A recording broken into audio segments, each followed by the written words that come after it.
파주에서 벌어진 기막힌 이야기. 이혼한 며느리에게 대를 이어야 한다며 아기를 갖자고 한 시아버지가 있다면 믿으시겠습니까? 오늘 그 기묘하고도 가슴 아픈 사연 속으로 여러분을 안내합니다. 늦가을에 찬 바람이 임진강을 스치며 파주의 한 작은 마을로 불어오던 어느 오후였습니다. 멀리 보이는 집들의 굴뚝에선 저녁 짓는 연기가 피어오르고 새로 깐 아스팔트 길 위로는 퇴근하는 인부들의 오토바이 소리만 간간히 들려왔죠. 작은 골목길 사이 박진철 씨의 2층짜리 주택은 낡은 노란색 벽과 이제는 꽃이 피 거의 다 져버린 채송화 화분으로 유독 눈에 띄었습니다. 집안의 공기는 마치 누군가 방금 떠나기라도 한 듯 무겁게 가라앉아 있었습니다. 식탁 위에는 아직 치우지 않은 물컵 2개가 놓여 있었죠. 하나는 윤서아 씨의 것, 다른 하나는 그녀의 전남편 박준우의 것이었습니다. 붉은 도장이 찍힌 종이 한 장으로 허무하게 끝나버린 결혼 생활. 서아 씨의 3년간의 청춘은 이혼이라는 2글자 속에 차갑게 갇혀버렸습니다. 서아 씨는 2층 베란다에 홀로 앉아 타일이 깔린 마당을 내려다보았습니다. 갓 23, 앳된 얼굴이었지만 그녀의 눈빛에는 이미 세상의 풍파를 겪은 사람의 고단함이 서려 있었죠. 사실 그녀는 이 집을 떠났어야 했습니다. 하지만 전 시아버지인 박 씨가 간곡히 붙잡았습니다. 얘야, 며칠만 더 있다 가거라. 아직 집안에 정리할 것도 많고 또 집에 사람 온기가 있는 게 익숙해져서 말이다. 55의 박 씨는 오랫동안 건설 현장 소장을 지낸 사람, 특유의 다부진 체격을 가졌습니다. 아내가 세상을 떠난 후 그는 줄곧 혼자였습니다.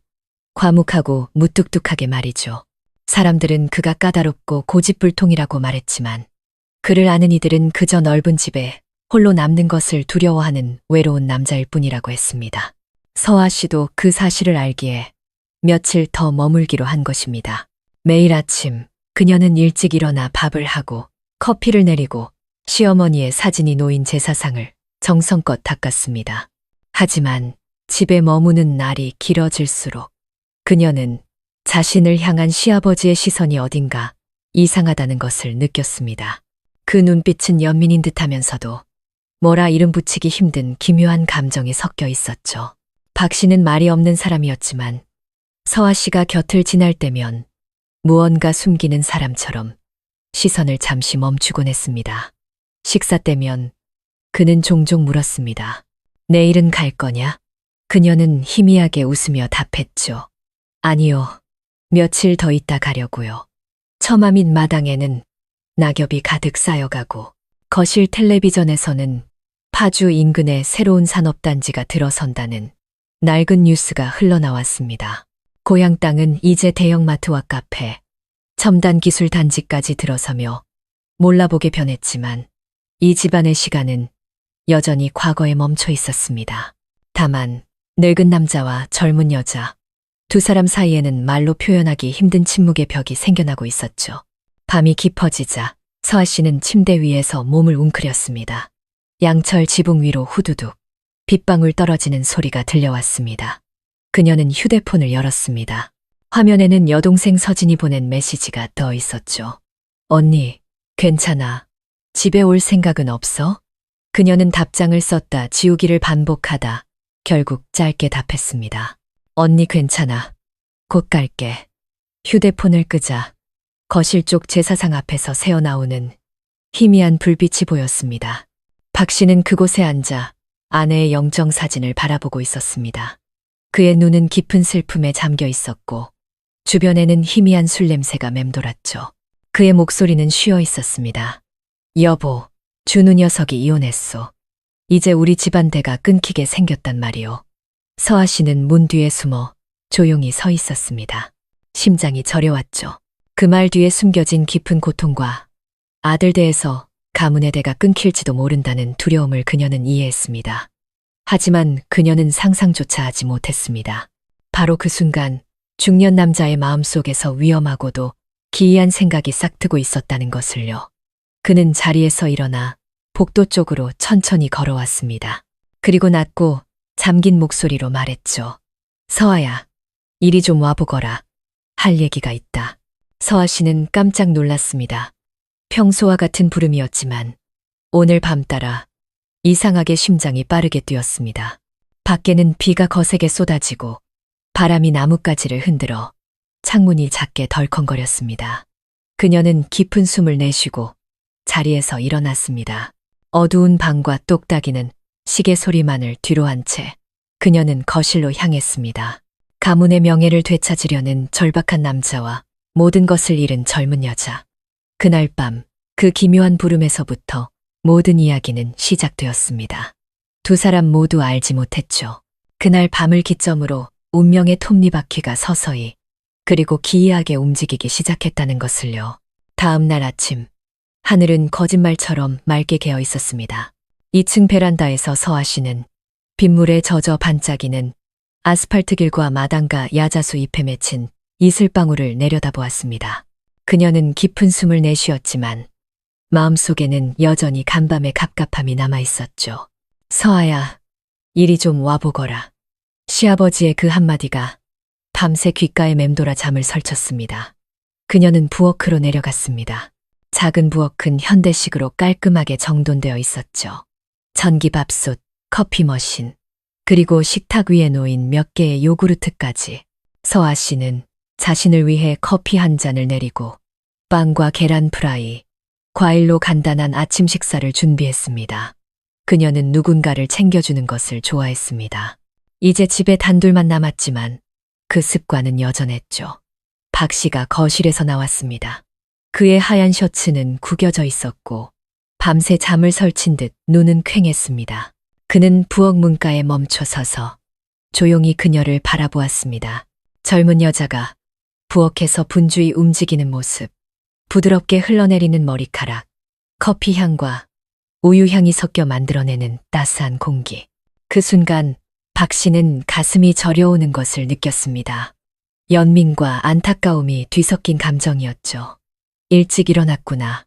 그의 목소리는 낮게 잠겨 있었습니다. 네, 익숙해서요. 아버님 계실 때 조금이라도 도와드리고 싶어서요. 그는 고개를 끄덕이며 식탁에 앉았습니다. 두 사람 사이에는 익숙하면서도 어색한 거리가 존재했죠. 그는 김이 모락모락 피어나는 커피잔을 보며 물었습니다. 친정에는 언제쯤 갈 거냐? 네, 아마 며칠 뒤에요. 새로 얻을 원룸 계약이 끝나야 해서요. 그는 마당 쪽을 바라보며 깊은 생각에 잠겼습니다. 아침 바람이 창문으로 불어와 시든 꽃향기를 실어 날랐죠. 문득 그가 혼잣말처럼 중얼거렸습니다. 이 집도 내 어머니가 떠난 뒤로 여자 목소리 들을 일이 없었는데 네가 며칠 더 있으니 좋구나. 덜 적적하고 소박한 한마디였지만 서아 씨의 마음은 무겁게 가라앉았습니다. 시아버지가 외롭다는 건 알지만 이제 두 사람의 관계는 민감한 경계선 위에 놓여 있었기 때문입니다. 그녀는 그저 나지막이 답했죠. 네, 알아요, 아버님. 식탁 위에 휴대폰이 울렸습니다. 옆집 김씨 아주머니가 동네 카카오톡 단체방에 올린 메시지였죠. 방영감네, 쯧쯧. 대가 끊기게 생겼으니 어쩌나. 그는 메시지를 읽고 아무 말도 하지 않았습니다. 서아 씨는 그의 얼굴이 순간 어두워지는 것을 보았죠. 그는 휴대폰을 내려놓으며 잠긴 목소리로 말했습니다. 사람들이란 늘 남의 일에 말하기를 좋아하지. 그녀가 위로의 말을 건네려 했지만 목구멍에서 맴돌 뿐이었습니다. 그녀는 알고 있었습니다. 박 씨에게 대를 잇는다는 것은 평생 짊어져야 할 신성한 짐과도 같다는 것을요. 평온한 아침, 갑자기 강한 바람이 불어와 식탁 위 신문지가 바닥으로 날아갔습니다. 서아 씨가 몸을 숙여 신문을 집어들다 고개를 드는 순간 박 씨의 눈과 마주쳤습니다. 그 짧은 순간 두 사람 모두 당황했죠. 그녀는 그의 눈빛에서 다정함과 불안정함이 뒤섞인 무언가를 보았습니다. 텅 빈 공허함과 누군가에게 기대고 싶은 갈망이 함께 담겨 있었죠. 박 씨는 자신이 그녀를 너무 오래 쳐다보고 있었다는 것을 깨닫고 황급히 시선을 돌렸습니다. 누구도 더 이상 말을 잇지 않았습니다. 거실 텔레비전에서는 파주경제 특구에 대한 아침 뉴스가 흘러나오고 벽 구석에서는 모기 소리가 윙윙거렸습니다. 서아 씨는 그릇을 치우고 깨끗이 설거지를 한 뒤 찬장에 정리했습니다. 그녀는 잠시 밖으로 나가 바람을 쐬고 싶었습니다. 그의 시선으로부터, 그리고 자신조차 이해할 수 없는 그 감정으로부터 벗어나고 싶었죠. 나가기 전 그녀는 나지막이 말했습니다. 아버님, 근처 마트에 잠시 다녀올게요. 그래, 다녀오너라. 길이 미끄러우니 조심하고. 그의 목소리는 부드러웠지만 그 시선은 그녀가 현관을 나설 때까지 따라왔습니다. 서아 씨가 대문을 열자 햇살이 그녀의 젊은 얼굴 위로 쏟아졌습니다. 그 순간 박 씨는 마음속의 공허함이 더 커지는 것을 느꼈습니다. 그는 무언가 말을 하고 싶었지만 그저 골목길 모퉁이로 사라지는 그녀의 뒷모습을 바라볼 뿐이었죠. 집은 다시 깊은 정적에 잠겼습니다. 식탁 위에는 식어버린 커피 2잔이 놓여 있었습니다. 한 잔에는 희미한 립스틱 자국이, 다른 한 잔에는 담배 연기가 배어 있었죠. 2컵 사이 보이지 않는 빈 공간이 서서히 형태를 갖추고 있었습니다. 외로움의 공간, 그리움의 공간, 그리고 두 사람 모두 아직 이름 붙이지 못한 모호한 감정의 공간이 말입니다. 밖에서는 다시 바람이 불어와 떨어진 꽃잎들을 현관 앞으로 쓸어 모았습니다. 박 씨의 마음속에 기이한 생각이 희미하게 싹을 틔우고 있었습니다. 그 후 며칠 동안 파주 골목길의 2층 집은 예전의 일상으로 돌아갔지만 웃음소리는 사라졌습니다. 아침이면 서아 씨는 일찍 일어나 마당을 쓸고 화초에 물을 주고 아침 식사를 준비한 뒤 시내마트로 출근했습니다. 저녁에 돌아와서는 빨래를 개고 제사상을 닦으며 마음의 평온을 찾으려 했었죠. 박 씨도 마찬가지였습니다. 예전 직장에 파트타임으로 나가긴 했지만 모두가 그의 변화를 눈치챘습니다. 얼굴은 더 수척해졌고 목소리는 힘이 없었으며 눈빛은 종종 허공을 맴돌았죠. 동네 사람들은 아들이 떠난 뒤로 그가 넉나간 사람처럼 변했다고 수군거렸습니다. 그날 오후 서아 씨가 퇴근했을 때 박 씨는 거실에서 그녀를 기다리고 있었습니다. 탁자 위에는 따뜻한 차와 함께 그녀와 전 남편의 낡은 결혼 사진이 놓여 있었죠. 이미 찢어버렸을 거라 생각했던 사진이었습니다. 그가 사진을 그녀 쪽으로 살며시 밀며 잠긴 목소리로 말했습니다. 오래된 서랍에서 찾았다. 참 안타까운 일이야. 둘 다 젊은데 그걸 지키지 못했으니. 서아 씨는 말없이 고개를 숙였습니다. 누군가 결혼 생활에 대해 언급할 때마다 가슴이 아파왔습니다. 3년간의 결혼 생활 동안 그녀는 최선을 다했지만 아이가 생기지 않았습니다. 시댁 식구들 눈에 그녀는 아이도 낳지 못하는 죄인이었죠. 박 씨가 차를 따랐습니다. 그의 손이 미세하게 떨리고 있었죠. 그는 마치 자신에게 말하듯 천천히 입을 열었습니다. 이 집안의 재산은 이제 누가 지내주겠느냐. 아버님, 너무 그런 생각 마세요. 요즘 세상에 누가 그런 걸 중요하게 생각한다고요. 그가 희미하게 웃었습니다. 피곤함이 묻어나는 웃음이었죠. 다른 사람들은 몰라도 나에게는 조상님들과 한 약속이다. 내 어머니가 죽기 전에 꼭 손주를 안겨주겠다고 약속했었지. 이제 그 약속이 죄가 되어버렸다. 서아 씨는 그를 보았습니다. 그의 눈은 깊고 어두웠으며 고독과 피로가 가득했습니다. 그녀는 무언가 말하려 했지만 어디서부터 시작해야 할지 몰랐죠. 그의 뿌리 깊은 믿음 앞에서 어떤 위로도 무의미하게 느껴졌습니다. 저녁 식사를 차릴 때도 박 씨는 식탁에 앉아 아무것도 먹지 않았습니다. 텔레비전에서 시끄럽게 뉴스가 흘러나왔지만 방 안에서는 누구도 입을 열지 않았죠. 갑자기 그가 나지막이 말했습니다. 너는 다시 가정을 꾸릴 생각은 없느냐? 서아 씨는 순간 굳었습니다. 갑작스러운 질문에 당황스러웠죠. 네, 아직 생각해 본 적 없어요. 전 아직 젊고 일단은 일하면서 안정적인 삶을 찾고 싶어요. 그는 고개를 끄덕였습니다. 그의 눈빛이 어둡게 가라앉았죠. 그래. 하지만 여자가 자식 없이 늙으면 나중에 아주 외로울 거다. 그의 말의 분위기는 더욱 무거워졌습니다. 그녀는 눈앞의 밥그릇만 바라볼 뿐 마음은 실타래처럼 엉켜 있었죠. 그날 밤 서아 씨는 잠을 이룰 수 없었습니다. 똑딱이는 시계 소리와 마당에서 들려오는 풀벌레 소리를 들으며 누워 있었습니다. 박 씨의 말 한마디가 돌덩이처럼 머릿속을 맴돌았죠. 아내와 아들, 가문의 명예까지 모든 것을 잃은 남자의 고통을 이해했지만 동시에 그의 안에서 무언가 변하고 있다는 것을 느꼈습니다. 절망감에 뒤섞인 기이한 의도가 느껴졌죠. 다음 날 그녀는 모든 것을 잊으려 했으며 마트로 출근했습니다. 하지만 점심시간 무렵 그에게서 문자가 왔습니다. 저녁에 일찍 들어오너라. 할 얘기가 있다. 짧은 문자였지만 그녀의 마음은 불안해졌습니다. 그날 저녁 해가 서산 너머로 지고 임진강에서 불어온 바람이 차갑게 느껴졌습니다. 서아 씨가 집으로 들어서자 박 씨가 제사상 옆에 앉아 있는 것이 보였습니다. 그의 손에는 낡고 누렇게 변색된 족보가 들려 있었죠. 그가 고개를 들었습니다. 그의 눈빛은 평소와 완전히 달랐습니다. 슬픔과 단호함, 그리고 무언가 예측할 수 없는 감정이 뒤섞여 있었죠. 서아야, 그가 입을 열었습니다. 너도 알다시피 우리 박씨 가문은 4대째 대가 끊긴 적이 없었다. 내 대해서 죄인이 되고 싶지는 않구나. 서아 씨는 심장이 세차게 뛰는 것을 느끼며 그 자리에 굳어 있었습니다. 그가 무슨 말을 하려는지 알 수 없었지만 무거운 불안감이 온몸으로 퍼져나갔습니다. 이 가문의 대를 이을 수만 있다면 나는 무엇이든 할 생각이다. 내 명예를 버려서라도 말이다. 그 말에 그녀는 온몸이 차갑게 식는 것을 느꼈습니다. 그 순간 그녀는 깨달았습니다.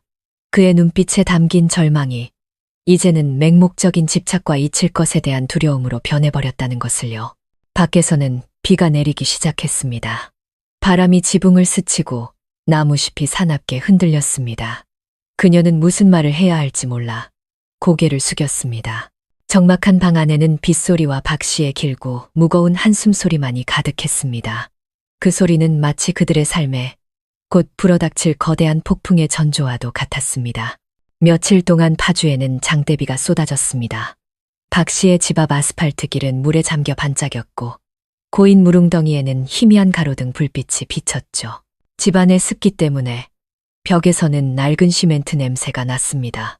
서아 씨는 소파에 몸을 웅크리고 앉아 얇은 담요를 두른 채 처마 끝에서 규칙적으로 떨어지는 빗소리를 듣고 있었습니다. 박 씨는 평소보다 늦게 돌아왔습니다. 셔츠는 비에 젖었고 머리카락도 축축했죠. 그는 구석에 우산을 세워두고 집으로 들어서며 그녀의 조심스러운 목소리를 들었습니다. 아버님, 식사는 하셨어요? 아니, 길이 막혀서 비가 너무 많이 오더구나. 그녀는 일어나 데워둔 국을 그에게 건넸습니다. 그가 자리에 앉아 거친 그의 두 손이 밥그릇을 잡고 미세하게 떨렸습니다. 그녀는 그의 손목에 있는 오래된 흉터를 보았습니다. 건설 현장에서 일할 때 생긴 흉터였죠. 그녀의 마음 한구석이 시큰거렸습니다. 연민과 안쓰러움이 뒤섞인 감정이었죠. 식사 내내 두 사람은 아무 말도 하지 않았습니다. 오직 빗소리와 수저 부딪히는 소리만이 들려왔죠.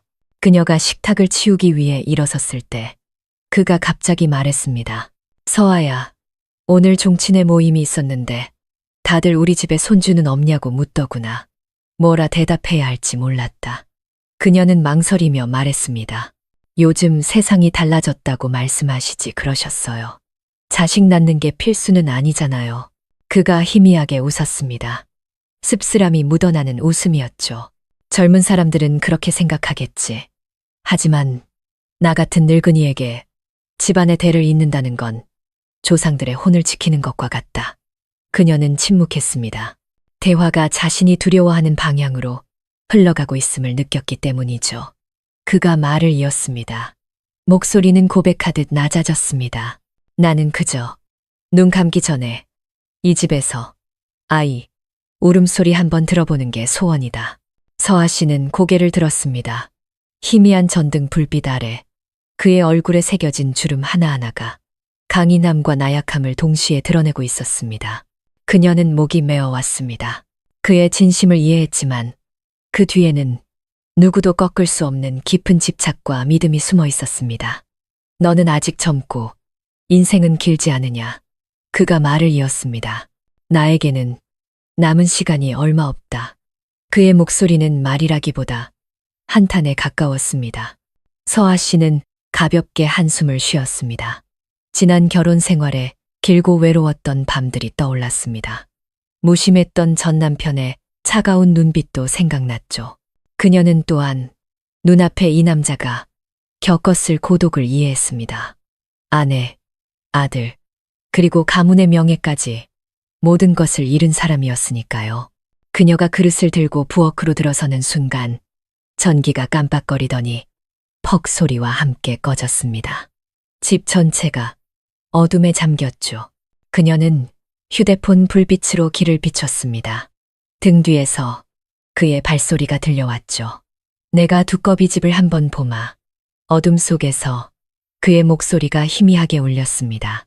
휴대폰 불빛이 그의 얼굴을 비추자 퀭한 눈이 도드라져 보였습니다. 두 사람은 그 어느 때보다 가까이 침묵 속에 서 있었습니다. 밖에서는 빗소리가 양철 지붕을 세차게 두드리고 있었죠. 그 소리는 마치 북소리처럼 그녀의 심장을 재촉했습니다. 심장이 빠르게 뛰고 모호한 불안감이 온몸으로 퍼져나갔습니다. 그녀는 이 무거운 공기를 깨기 위해 무언가 말하고 싶었지만 목소리가 나오지 않았습니다. 그가 조용히 뒤로 물러서며 나지막이 말했습니다. 그만 들어가서 쉬거라. 밤이 차다. 그녀는 고개를 끄덕이며 서둘러 방으로 들어갔습니다. 문을 닫고 벽에 등을 기댄 채 그녀는 깊은 숨을 내쉬었습니다. 머릿속에는 가문의 혈통과 아이, 울음소리에 대해 말하던 그의 목소리가 울려 퍼졌습니다. 그에게 아기가 없다는 것은 알았지만 그 집착이 그녀를 동정심과 두려움 사이에서 방황하게 만들었습니다. 밖에서 다시 불이 켜졌습니다. 제사상 쪽에서 향 타는 소리가 희미하게 들려왔죠. 박 씨는 의자에 앉아 두 손으로 관자놀이를 누르고 있었습니다. 그의 시선은 아내의 영정사진에 고정되어 있었죠. 그는 중얼거렸습니다. 여보, 내가 어떻게 해야 조상님들께 면목이 서겠소. 작은 집안, 비는 여전히 그치지 않았습니다. 밤의 익숙한 소음 속에서 두 개의 고독한 영혼은 각자의 길 위에서 두려움과 연민이라는 보이지 않는 끈에 의해 서서히 서로에게 끌려가고 있었습니다. 그날 밤 파주에는 또다시 비가 내렸습니다. 바람이 마당의 나무들을 스치며 쇠창살에 부딪혀 삐걱이는 소리를 냈죠. 서아 씨는 침대에 앉아 이불을 끌어안고 잠을 청하려 했었지만 밖에서는 박 씨의 발소리가 복도에서 규칙적으로 들려왔습니다. 고무 슬리퍼가 타일에 부딪히는 느리고 무거운 발소리가 그녀의 마음을 불안하게 만들었죠. 자정이 가까워질 무렵 방문을 조심스럽게 두드리는 소리가 들렸습니다. 서아야, 아직 안 자느냐? 기침 때문에 그의 목소리는 쉬어 있었습니다. 그녀는 일어나 문을 살짝 열었습니다. 거실에서 새어나오는 불빛이 그의 늙고 지친 얼굴을 비췄습니다. 잠을 설친 듯 눈은 붉게 충혈되어 있었죠. 아버님, 잠 못 주무셨어요? 그녀가 조용히 묻자 그가 희미하게 웃으며 나직이 말했습니다. 그래, 옛날 생각들이 자꾸 나서 마음이 편치 않구나. 그녀는 그를 소파에 앉도록 권했습니다. 집 안에는 눅눅한 냄새와 그녀가 방금 내온 따뜻한 차, 향기가 섞여 있었습니다. 박 씨는 찻잔에서 피어오르는 김을 바라보았습니다. 힘줄이 돋은 그의 손이 가볍게 떨렸죠. 잠시 후 그는 과거의 무언가를 깨울까 두려워하는 사람처럼 천천히 입을 열었습니다. 내가 30이 넘었을 때였지. 아내와 나는 가난했고 전국 공사판을 떠돌아다녔다. 아내가 몸이 약했는데 준우를 낳고 얼마 안 돼서 세상을 떠났지. 나는 아들에게 부족함 없이 해주면 된다고만 생각했다. 그 애가 사랑 없이 자라 결국 집을 떠나 도시로 나가버릴 줄은 꿈에도 몰랐지. 그는 말을 멈추고 창밖의 빗줄기를 바라보았습니다. 내 인생에 일 말고는 남은 게 없다고 생각했는데 늙어서 주변을 둘러보니 아무도 없더구나. 그 공허함이 매일 나를 갉아먹었다. 서아 씨는 그의 이야기를 들으며 마음이 무거워졌습니다. 그의 엄격함 뒤에 숨겨진 누구도 이해하지 못했던 깊은 고독을 알 것 같았죠. 그녀는 부드러운 목소리로 말했습니다. 아버님, 너무 자책하지 마세요. 누구나 자신만의 상실을 안고 살아가잖아요. 그가 조용히 고개를 저었습니다. 나는 가난은 두렵지 않다. 다만 죽어서 향 하나 피워줄 사람 없을까봐. 그게 두려울 뿐이다. 친척들은 모일 때마다 내 얼굴에 대고 말했지. 우리 박씨 가문은 이제 대가 끊겼다고. 그 말을 들을 때마다 밤에 잠을 이룰 수가 없었다. 마치 칼로 가슴을 베는 것 같았지. 그의 목소리가 메어왔습니다. 그녀는 그의 눈에 눈물이 고이는 것을 보았습니다. 그 시선에는 방향을 잃은 아버지의 무력함이 담겨 있었죠. 그 순간 그녀는 이상하게도 그에 대한 깊은 연민을 느꼈습니다. 아버님, 힘드시겠지만 다 지나갈 거예요. 다른 사람들 말에 너무 상처받지 마세요. 그가 그녀를 보며 희미하게 미소 지었습니다. 준우 녀석이 너처럼 속이 깊었다면 좋았을 것을. 그 애는 그저 남탓만 할 줄 알았지. 너는 이혼까지 했는데도 여전히 이렇게 착한 마음을 지니고 있구나. 내가 너에게 빚을 많이 졌다. 그 말에 그녀는 목이 메어왔습니다. 그토록 엄격했던 시아버지에게서 이런 말을 듣게 될 줄은 상상도 못했기 때문입니다. 분위기는 잠시 침묵에 잠겼습니다. 밖에서는 빗줄기가 굵어졌지만 집안의 공기는 진심 어린 대화로 조금씩 따뜻해지고 있었죠. 잠시 후 그가 자리에서 일어났습니다. 이제 그만 자거라. 밤이 깊었다. 내가 말을 너무 많이 했구나. 그녀는 나지막이 답했습니다. 아니에요. 아버님도 어서 주무세요. 그가 등을 돌려 걸어갈 때 서아 씨는 희미한 불빛 아래 비친 그의 깡마른 뒷모습을 바라보았습니다. 그녀는 문득 깨달았습니다. 그의 집착이 악의가 아니라 잊힐 것에 대한 두려움, 더 이상 아버지라 불리지 못할 것에 대한 공포에서 비롯되었을지도 모른다는 것을요. 그녀는 문을 닫고 벽에 기댄 채 한숨을 쉬었습니다. 마음속에는 연민과 죄책감이 뒤섞인 복잡한 감정이 피어올랐죠. 그녀는 깨달았습니다. 때로는 사람들이 악해서가 아니라 너무 오랫동안 외로웠기 때문에 잘못된 선택을 하기도 한다는 것을요. 그날 밤 파주에는 여전히 비가 내렸습니다.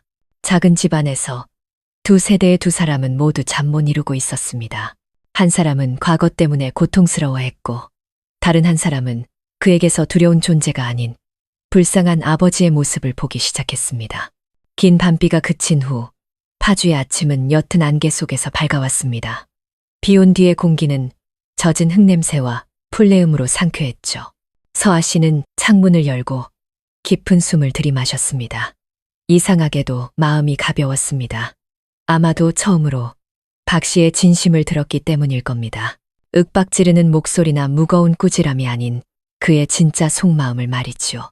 그녀는 부엌으로 내려가 아침 식사를 준비했습니다. 도마 위에서 채소를 써는 소리, 싱크대에서 물 흐르는 소리가 집에 생기를 불어넣었죠. 박 씨가 들어왔을 때 그녀는 가볍게 웃으며 말했습니다. 아버님, 죽 드세요. 오늘은 특별히 전복죽으로 끓여봤어요. 그는 놀란 듯 잠시 멈칫하더니 조용히 고개를 끄덕였습니다. 김이 모락모락 피어오르는 따뜻한 죽에서는 고소한 참기름 냄새가 났습니다. 그는 죽을 한 숟가락 떠서 천천히 맛보며 말했습니다. 참 오랜만이구나. 이 집에서 누가 아침밥을 차려주는 게 아버님 식사라도 잘 챙겨 드셨으면 했어요. 요즘 너무 마르셨어요. 그가 미소 지었습니다. 몇 달 만에 처음 보는 무거운 그림자가 거친 미소였죠.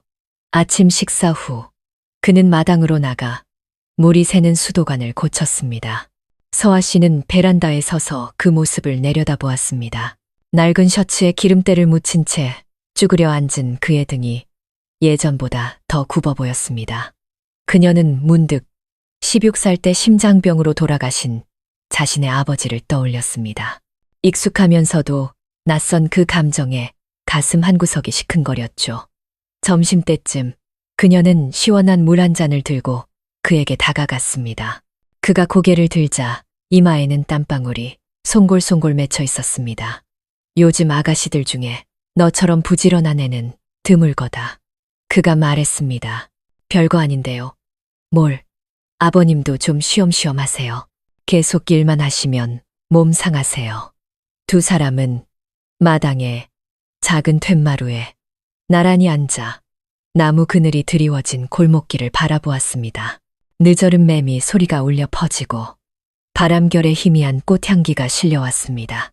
그녀는 직장 이야기, 곧 대학 입시를 앞둔 동생 서진의 이야기를 들려주었습니다. 그는 조용히 귀를 기울이며 이따금 고개를 끄덕였죠.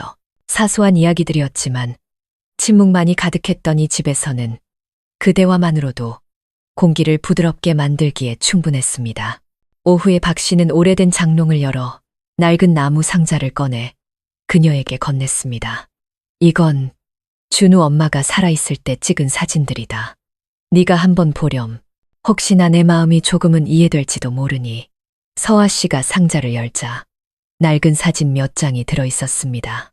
젊은 여인이 온화한 눈으로 미소 짓고 있었죠. 다른 사진 속에서 박 씨와 그의 아내는 새로 지은 집 앞에 서 있었습니다. 그때 그의 눈빛은 자신감과 희망으로 빛나고 있었죠. 참 착한 사람이었다. 그가 나지막이 말했습니다. 평생 이 집에 아이 울음소리가 가득하길 바랐지. 그 소원을 이루지 못하고 세상을 떠나서 내가 그 짐을 계속 지고 있었던 게다. 서아 씨는 사진을 다시 상자에 넣으며 작은 목소리로 말했습니다. 아버님, 어쩌면 떠난 사람들은 남은 사람들이 평안하길 바랄 거예요. 사랑하는 사람이 계속 고통받는 걸 원하는 사람은 아무도 없을 거예요. 박 씨는 침묵했습니다. 그 말은 마치 그의 가장 깊은 곳을 어루만지는 듯했습니다. 아내가 세상을 떠난 후 누구도 그에게 그렇게 부드럽게 말해준 적이 없었기 때문입니다. 그는 고개를 들어 그녀를 보았습니다. 맑은 얼굴과 단단한 눈빛을 가진 젊은 여자. 그의 마음속에 안개처럼 끼어있던 과거의 그림자가 서서히 걷히는 듯했습니다. 내 말이 맞다. 그가 한숨을 쉬었습니다. 아마도 이제는 내려놓는 법을 배워야겠지. 네, 아버님, 즐겁고 건강하게 사세요. 대를 잇는다는 건 꼭 아이를 낳아야만 하는 건 아닐 거예요. 남은 사람이 얼마나 올바르게 살아가는지로도 이어지는 거라고 생각해요. 그 말에 그는 순간 멈칫했습니다. 처음으로 대를 잇는다는 것이 단순히 혈육의 문제가 아니라 사람으로서의 도리와 의리의 문제일 수도 있다는 생각을 하게 된 것이죠. 그날 오후 두 사람은 함께 시장에 가서 과일과 꽃을 사고 제사상을 다시 정돈한 뒤 새 향을 피웠습니다. 향 연기가 피어오르자 그가 나지막이 중얼거렸습니다. 여보, 이제 우리 서로를 용서해야 할 때가 온 것 같소. 서아 씨는 그 뒤에 서서 조용히 두 손을 모았습니다. 마음속에서 가벼운 안도감이 피어올랐습니다. 그녀는 오늘부터 이 집이 조금은 덜 어두워질 것이라고 믿었습니다. 하지만 마음 한구석에는 작은 불안감이 남아 있었죠. 오랫동안 어둠 속에서 살아온 사람이 과연 진정으로 빛을 향해 걸어 나올 수 있을까? 밖에서는 늦은 오후의 햇살이 기와 지붕 위로 길게 늘어져 있었습니다. 그 집 안에서 두 고독한 사람은 마치 새로운 장이 열리듯 서서히 자신을 돌아보는 법을 배우기 시작했습니다. 며칠간의 맑은 날씨가 지나고 파주에는 다시 어색한 바람이 불어왔습니다. 아침부터 마을 사람들은 서아 씨의 전 남편 준우가 거의 1년 만에 돌아왔다는 소식을 수군거렸죠. 그 소식은 동네 카카오톡 단체방에서 마른 장작에 붙은 불씨처럼 빠르게 번져나갔습니다. 서아 씨는 마당을 쓸다가 옆집 김 씨 아주머니에게서 그 이야기를 들었습니다. 서아 씨, 들었어? 준우가 돌아왔다던데. 어제 골목 어기 가게에서 담배 사는 걸 봤는데 깡마르긴 했어도 그 버릇없는 태도는 여전하더라. 서아 씨는 애써 태어난 목소리로 조용히 고개를 끄덕였습니다. 네, 저도 들었어요. 하지만 다시 만날 생각은 없어요. 이제 각자 갈 길이 다르니까요. 그래, 그건 알지만 사람들 입방아가 무섭지. 김 씨 아주머니는 혀를 차며 의미심장한 눈빛을 남기고 돌아갔습니다. 대문이 닫히고 서아 씨는 한동안 그 자리에 가만히 서 있었습니다. 다 잊었다고 생각했지만 준우의 이름을 듣는 순간 잊었던 기억들이 파도처럼 밀려왔습니다. 잦은 다툼, 차가웠던 밤들, 그리고 아이 문제만 나오면 경멸적으로 변하던 그의 눈빛까지. 그녀는 깊은 숨을 내쉬며 스스로에게 다짐했습니다. 다 끝난 일이야. 그날 오후 박 씨가 모임에서 돌아왔습니다. 그의 표정은 무겁게 가라앉아 있었죠. 그는 소파에 앉아 텔레비전을 켰지만 화면을 보지는 않았습니다. 너도 들었느냐? 그가 물었습니다. 네, 준우 씨 이야기요. 알고 있어요. 그래, 친척들 집에 들렀다는데 벌써부터 안 좋은 소리가 들려온다. 사람들이 이상한 소문을 퍼뜨려서 네가 상처받을까 걱정이구나. 그의 목소리는 낮았고 걱정이 묻어 있었습니다. 서아 씨는 마음이 따뜻해지는 것을 느꼈습니다. 몇 달을 함께 지내며 그녀는 그가 더 이상 예전의 고집불통 노인이 아니라는 것을 알게 되었습니다. 그는 마치 과거의 잘못을 갚기라도 하듯 진심으로 그녀를 걱정해주고 있었죠. 전 괜찮아요, 아버님. 누가 뭐라고 하든 신경 안 써요. 그녀는 가볍게 웃었습니다. 우리가 떳떳하면 두려울 게 없잖아요. 그는 그녀를 보며 고개를 끄덕였지만 눈빛에는 여전히 불안함이 남아 있었습니다. 그는 이 작은 마을에서 헛소문이 보이지 않는 칼날이 되어 사람을 얼마나 깊이 베어낼 수 있는지 잘 알고 있었기 때문입니다. 그날 밤 바람이 거세게 불고 가로등이 깜빡였습니다. 동네게 짖는 소리가 요란하게 울려 퍼졌죠. 서아 씨가 책을 읽고 있을 때 갑자기 대문 밖에서 누군가 그녀를 부르는 소리가 들렸습니다. 서아야, 나야, 오빠다. 준우의 목소리는 거칠고 다급했습니다. 그녀는 문을 열고 그와 몇 걸음 거리를 둔 채 섰습니다. 준우는 깡마르고 수염도 깎지 않은 초라한 모습이었습니다. 그의 눈빛에는 후회 같은 것이 어려 있었죠. 잠깐 얘기 좀 하자. 더 이상 할 얘기 없을 텐데. 내가 잘못했다. 서아야. 너를 떠나고 나서야 깨달았어. 다른 사람들은 절대 너처럼 좋지 않더라. 그는 머뭇거렸습니다. 그녀는 침묵했습니다. 아무리 늦은 사과라도 이제는 아무 의미가 없었습니다. 그때 집안의 문이 열리며 박 씨가 나왔습니다. 그는 꼿꼿이 선 채 단호한 목소리로 말했죠. 준우야, 지난 일은 지난 일이다. 이제 서아를 좀 내버려 두어라. 준우가 돌아보았습니다. 그의 놀란 눈빛은 이내 날카롭게 변했죠. 아버지는 쟤를 엄청 챙기시네요. 지금 동네 사람들이 뭐라고 수군거리는지 아세요? 박 씨는 주먹을 꽉 쥐고 목소리를 억눌렀습니다. 함부로 말하지 마라. 사실을 말하는 건데요. 뭘? 사람들이 아버지랑 쟤랑. 준우는 말을 끝맺지 않고 비웃음을 흘리며 돌아섰습니다. 대문이 쾅 하고 닫히고 무거운 침묵만이 남았습니다. 서아 씨는 박 씨를 돌아보았습니다. 그의 어깨가 미세하게 떨리고 있었죠. 아버님, 신경 쓰지 마세요. 그냥 우리한테 상처 주려고 하는 말이에요. 그가 한숨을 쉬었습니다. 나는 사람들이 나를 욕하는 건 두렵지 않다. 다만 네가 나 때문에 이런 험한 소리를 듣는 게 그게 두렵구나. 내가 잠시 시골집에라도 내려가 있어야겠다. 그녀는 고개를 저었습니다. 그럴 필요 없어요.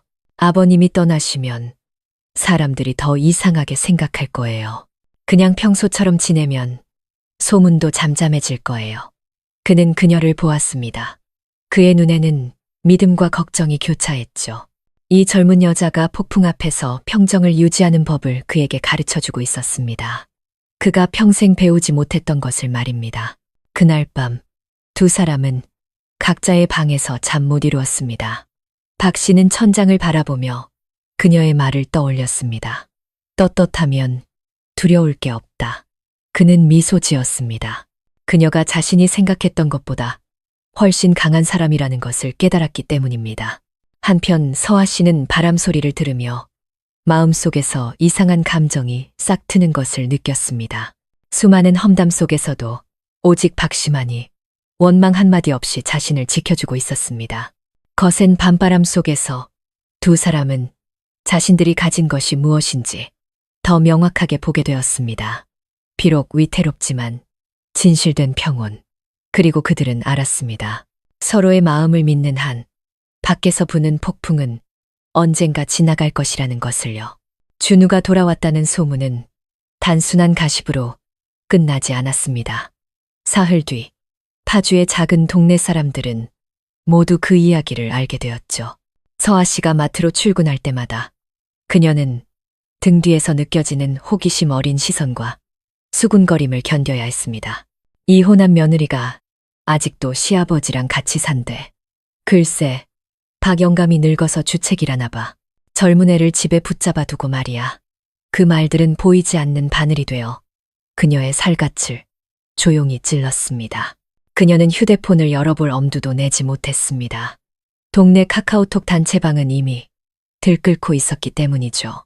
누군가 그녀와 박 씨가 함께 장을 보는 모습을 몰래 찍어 올리고 파주의 새로운 가족 형태라는 비아냥거리는 글까지 덧붙였습니다. 그날 저녁 서아 씨가 집에 돌아왔을 때 박 씨는 식탁에 앉아 있었습니다. 손에는 휴대폰이 들려 있었죠. 그는 그녀를 보지 않고 조용히 말했습니다. 미안하다. 나 때문에 네가 이런 일을 겪게 됐구나. 그녀는 장바구니를 내려놓으며 메인 목소리로 말했습니다. 그런 말씀 마세요, 아버님. 저는 잘못한 게 없다고 생각해요. 우리가 당당하면 두려울 게 없잖아요. 그가 고개를 들었습니다. 그의 얼굴에는 깊은 피로감이 역력했고 눈은 퀭하게 들어가 있었습니다. 하지만 네가 힘들어할까봐 걱정이다. 서아야, 나는 늙어서 이런 것쯤 견딜 수 있지만 너는 아직 젊고 미래가 창창하지 않으냐. 아버님, 그녀는 그의 말을 부드럽게 끊었습니다. 제가 여기 온 뒤로 아버님이 잘못하시는 걸 본 적이 없어요. 제가 본 건 오직 자식을 아끼고 먼저 떠난 아내를 그리워하는 한 아버지의 모습뿐이었어요. 사람들이 이해 못하면 그냥 내버려 두세요. 그녀의 말에 그는 잠시 말을 잃었습니다. 그는 아내가 떠난 후 보냈던 고독한 세월, 향연기만이 친구였던 길고 긴 밤들을 떠올렸습니다. 그리고 지금 이 모든 험담 속에서 오직 이 젊은 여자만이 그의 곁에 서주고 있었습니다. 마당에서는 바람이 대나무 숲을 스치며 마치 사람들의 수군거림처럼 사아하는 소리를 냈습니다. 박 씨가 일어나 현관으로 걸어나가 골목 끝을 바라보았습니다. 희미한 가로등 불빛이 그의 그림자를 벽 위로 길게 늘어뜨렸죠. 서아 씨가 그의 곁으로 다가가 나지막이 말했습니다. 아버님, 안으로 들어가세요. 추워요. 춥지 않다. 그냥 마음이 좀 그렇구나. 사람들은 좋은 것보다 나쁜 것을 더 쉽게 믿는 모양이다. 그녀는 잠시 침묵하다가 작은 목소리로 말했습니다. 아버님, 우리 내일 하루 쉬고 가평에라도 다녀올까요? 잠시 마을을 떠나 있으면 머리도 식히고 기분도 나아질 거예요. 그는 놀란 듯 그녀를 보았습니다. 너는 일해야 하는데 어떻게 나랑 같이 가니? 아버님 혼자 계시는 게 걱정돼서요. 그리고 저도 잠시 여기서 벗어나고 싶어요. 그의 눈빛이 부드러워졌습니다. 그 짧은 순간 그는 마치 누군가 자신을 짙은 안개 속에서 끌어내주는 듯한 기분을 느꼈습니다. 그는 조용히 고개를 끄덕였습니다. 그래, 내일 가자. 그날 밤 두 사람은 조촐한 여행짐을 쌌습니다. 서아 씨는 배낭에 옷을 개어 넣었습니다. 책상 위 스탠드 불빛이 그녀의 가녀리지만 단단한 얼굴을 비추었죠. 그녀는 더 이상 여론에 흔들리는 약한 여자가 아니었습니다. 정면으로 맞서는 법을 배우고 있었죠. 옆방에서 박 씨는 낡은 수첩에 무언가를 적고 있었습니다. 훗날 사람들이 뭐라 말할지는 모르겠다. 하지만 내 마음속에 저 아이는 내 딸과 같다. 부디 저 아이만은 평안하기를 바랄 뿐이다. 방 안의 등이 깜빡거리다 꺼지고 현관에 희미한 불빛만이 남았습니다. 바람 소리는 여전했죠. 하지만 두 사람의 마음속에 침묵은 더 이상 두렵지 않았습니다. 그들은 알았습니다. 내일 무슨 일이 닥치든 서로에게 기댈 곳이 있다는 것을요. 그것이 비록 낡은 집 한 채, 향한 자루, 혹은 서로를 이해하는 마음 하나일지라도 말입니다. 파주에서 가평으로 가는 길은 구불구불했습니다. 길 양옆으로는 지푸른 잣나무 숲이 펼쳐져 있었죠. 박 씨는 낡은 차를 몰았고 서아 씨는 조수석에 앉아 창밖으로 스쳐 지나가는 풍경을 조용히 바라보았습니다. 길모퉁이를 돌 때마다 안개가 사너리를 감싸 안으며 평화로운 수묵화를 만들어냈습니다. 그들은 산중턱에 자리한 작은 펜션에 멈췄습니다. 계곡이 내려다 보이는 넓은 테라스를 가진 통나무집이었죠. 문 앞에는 노란 들국화가 가득 피어 있었습니다. 맑은 공기에 서하시는 마음이 가벼워지는 것을 느꼈습니다. 그녀는 깊은 숨을 들이마시고 박 씨를 돌아보며 말했죠. 아버님, 어떠세요? 여기 정말 조용하네요. 그가 미소 지었습니다. 그래, 정말 조용하구나. 사람 소리가 아닌 바람 소리를 듣는 게 얼마만인지 모르겠다.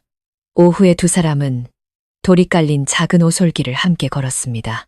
발밑에서 낙엽이 바스락거리고 멀리서 계곡물 흐르는 소리가 들려왔습니다. 서아 씨는 마트에서 있었던 일, 곧 결혼을 앞둔 동료 이야기, 입시를 준비하는 동생 서진의 이야기를 들려주었습니다. 그는 조용히 들으며 이따금 고개를 끄덕였습니다.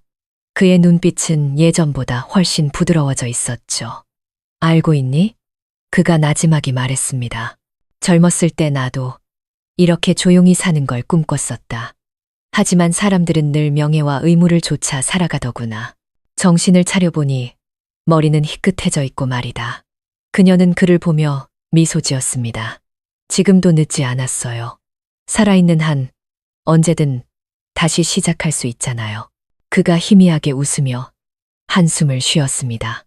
그때 내가 너처럼 생각할 수 있었다면 아마 많은 사람을 힘들게 하진 않았을 텐데. 그 말에 그녀는 문득 깨달았습니다. 그가 진심으로 변하고 있다는 것을요. 돌처럼 단단했던 남자가 이제 자신의 잘못을 인정하고 용서받기를 바라고 있었습니다. 그녀의 마음속에 연민이 피어올랐습니다. 그것은 시아버지와 며느리 사이의 감정이 아닌 길을 잃었던 두 사람이 함께 빛을 찾아가는 동반자 같은 감정이었죠. 그날 저녁 두 사람은 산기슭의 작은 식당에서 저녁을 먹었습니다. 식탁 위에는 생선 조림과 나물 반찬, 그리고 맑은 소주 한 병이 놓여 있었죠. 박 씨가 소주를 한 모금 마셨습니다. 등잔불 아래 그의 눈이 반짝였죠. 너는 나를 원망하느냐? 지금까지 있었던 모든 일들 때문에 원망 안 해요. 그녀는 천천히 답했습니다. 그냥 마음이 아팠어요. 저도 알아요. 누구나 실수는 할 수 있잖아요. 중요한 건 멈춰야 할 때를 아는 거라고 생각해요. 그는 말이 없었습니다. 그의 입술이 가늘게 떨렸죠. 고맙다 서아야. 네가 아니었다면 나는 아마 올바르게 살아갈 용기조차 내지 못했을 거다. 밖에서는 산바람이 불어와 젖은 흙냄새와 풀벌레 소리를 실어 날랐습니다. 서아 씨는 멀리 계곡 아래 반짝이는 불빛들을 바라보았습니다. 마치 밤하늘의 별처럼 보였죠. 그녀는 문득 진정한 평온을 느꼈습니다. 그것은 회피해서 오는 평온이 아니라 받아들이고 내려놓음으로써 얻어지는 평온이었습니다. 그날 밤 그녀는 통나무 침대에 누워 나무십 지붕 위로 떨어지는 빗소리를 들었습니다. 옆방에서는 박 씨가 아직 잠들지 않은 듯 했습니다. 문틈으로 새어나오는 불빛을 보며 그녀는 그가 무언가를 쓰고 있다는 것을 짐작했습니다. 아마도 먼저 떠난 아내에게 혹은 자기 자신에게 보내는 편지일지도 모릅니다.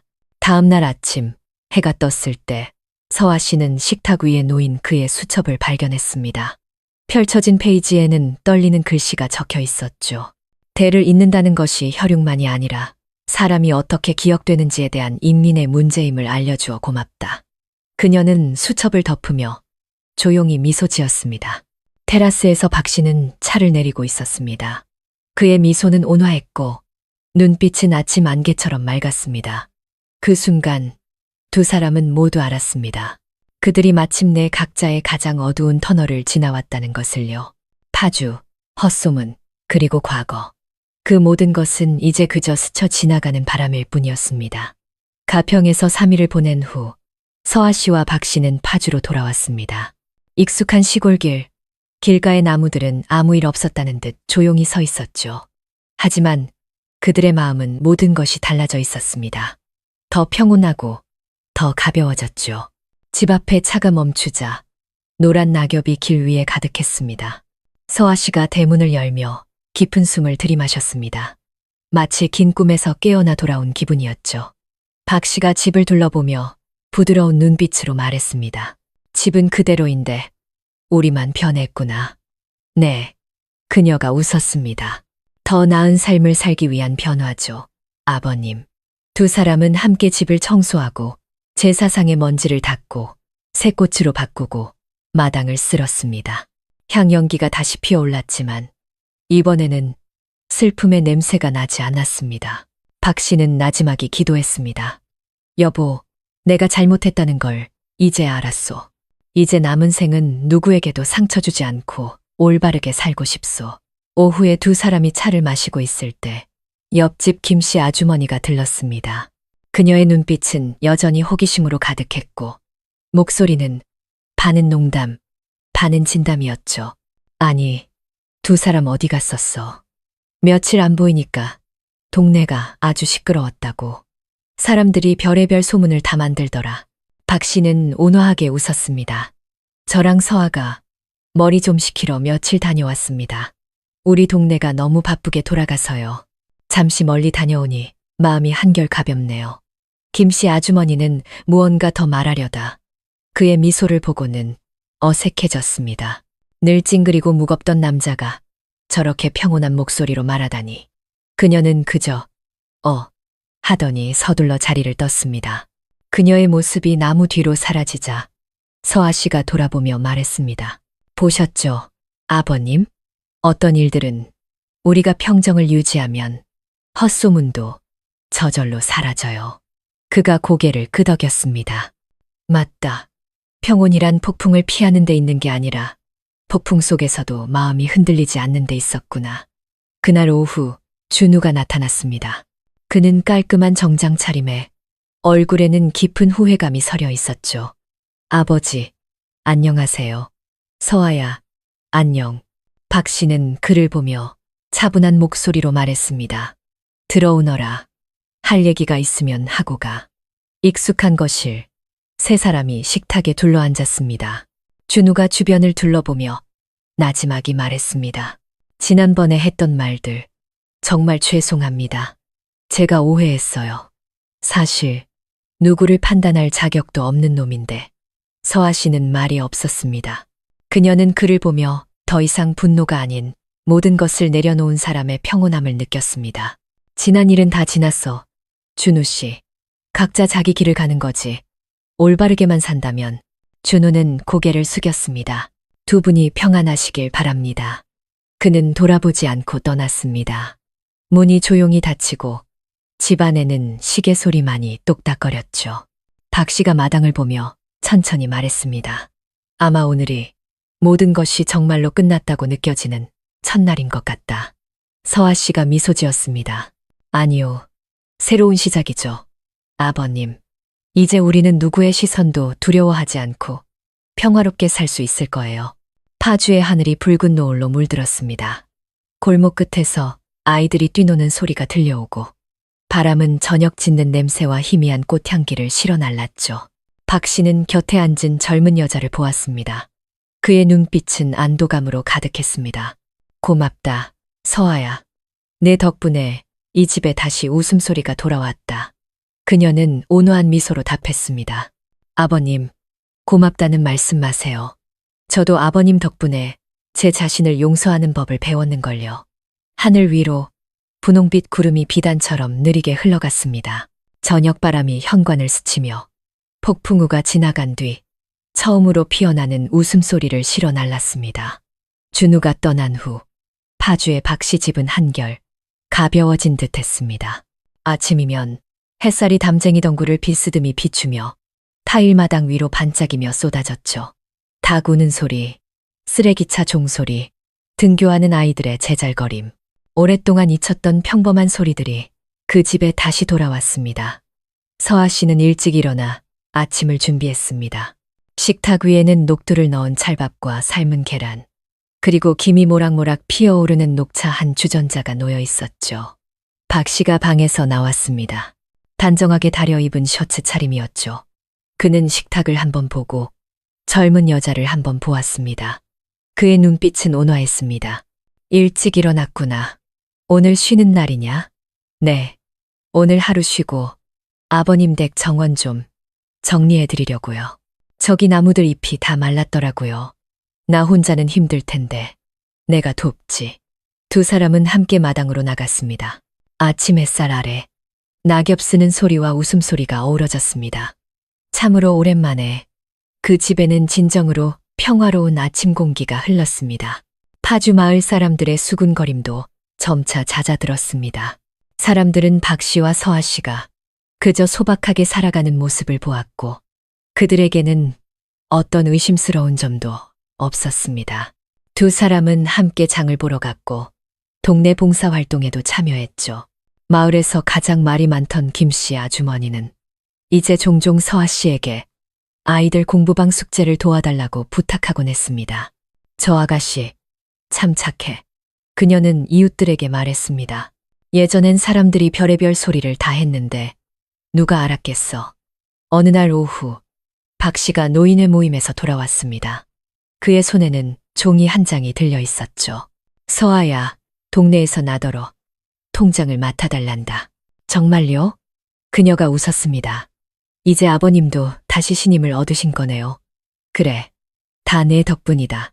네가 여기 있으면서 집에 웃음소리가 나니까 사람들도 우리를 다르게 보더구나. 그는 의자에 앉아 따뜻한 차를 우렸습니다.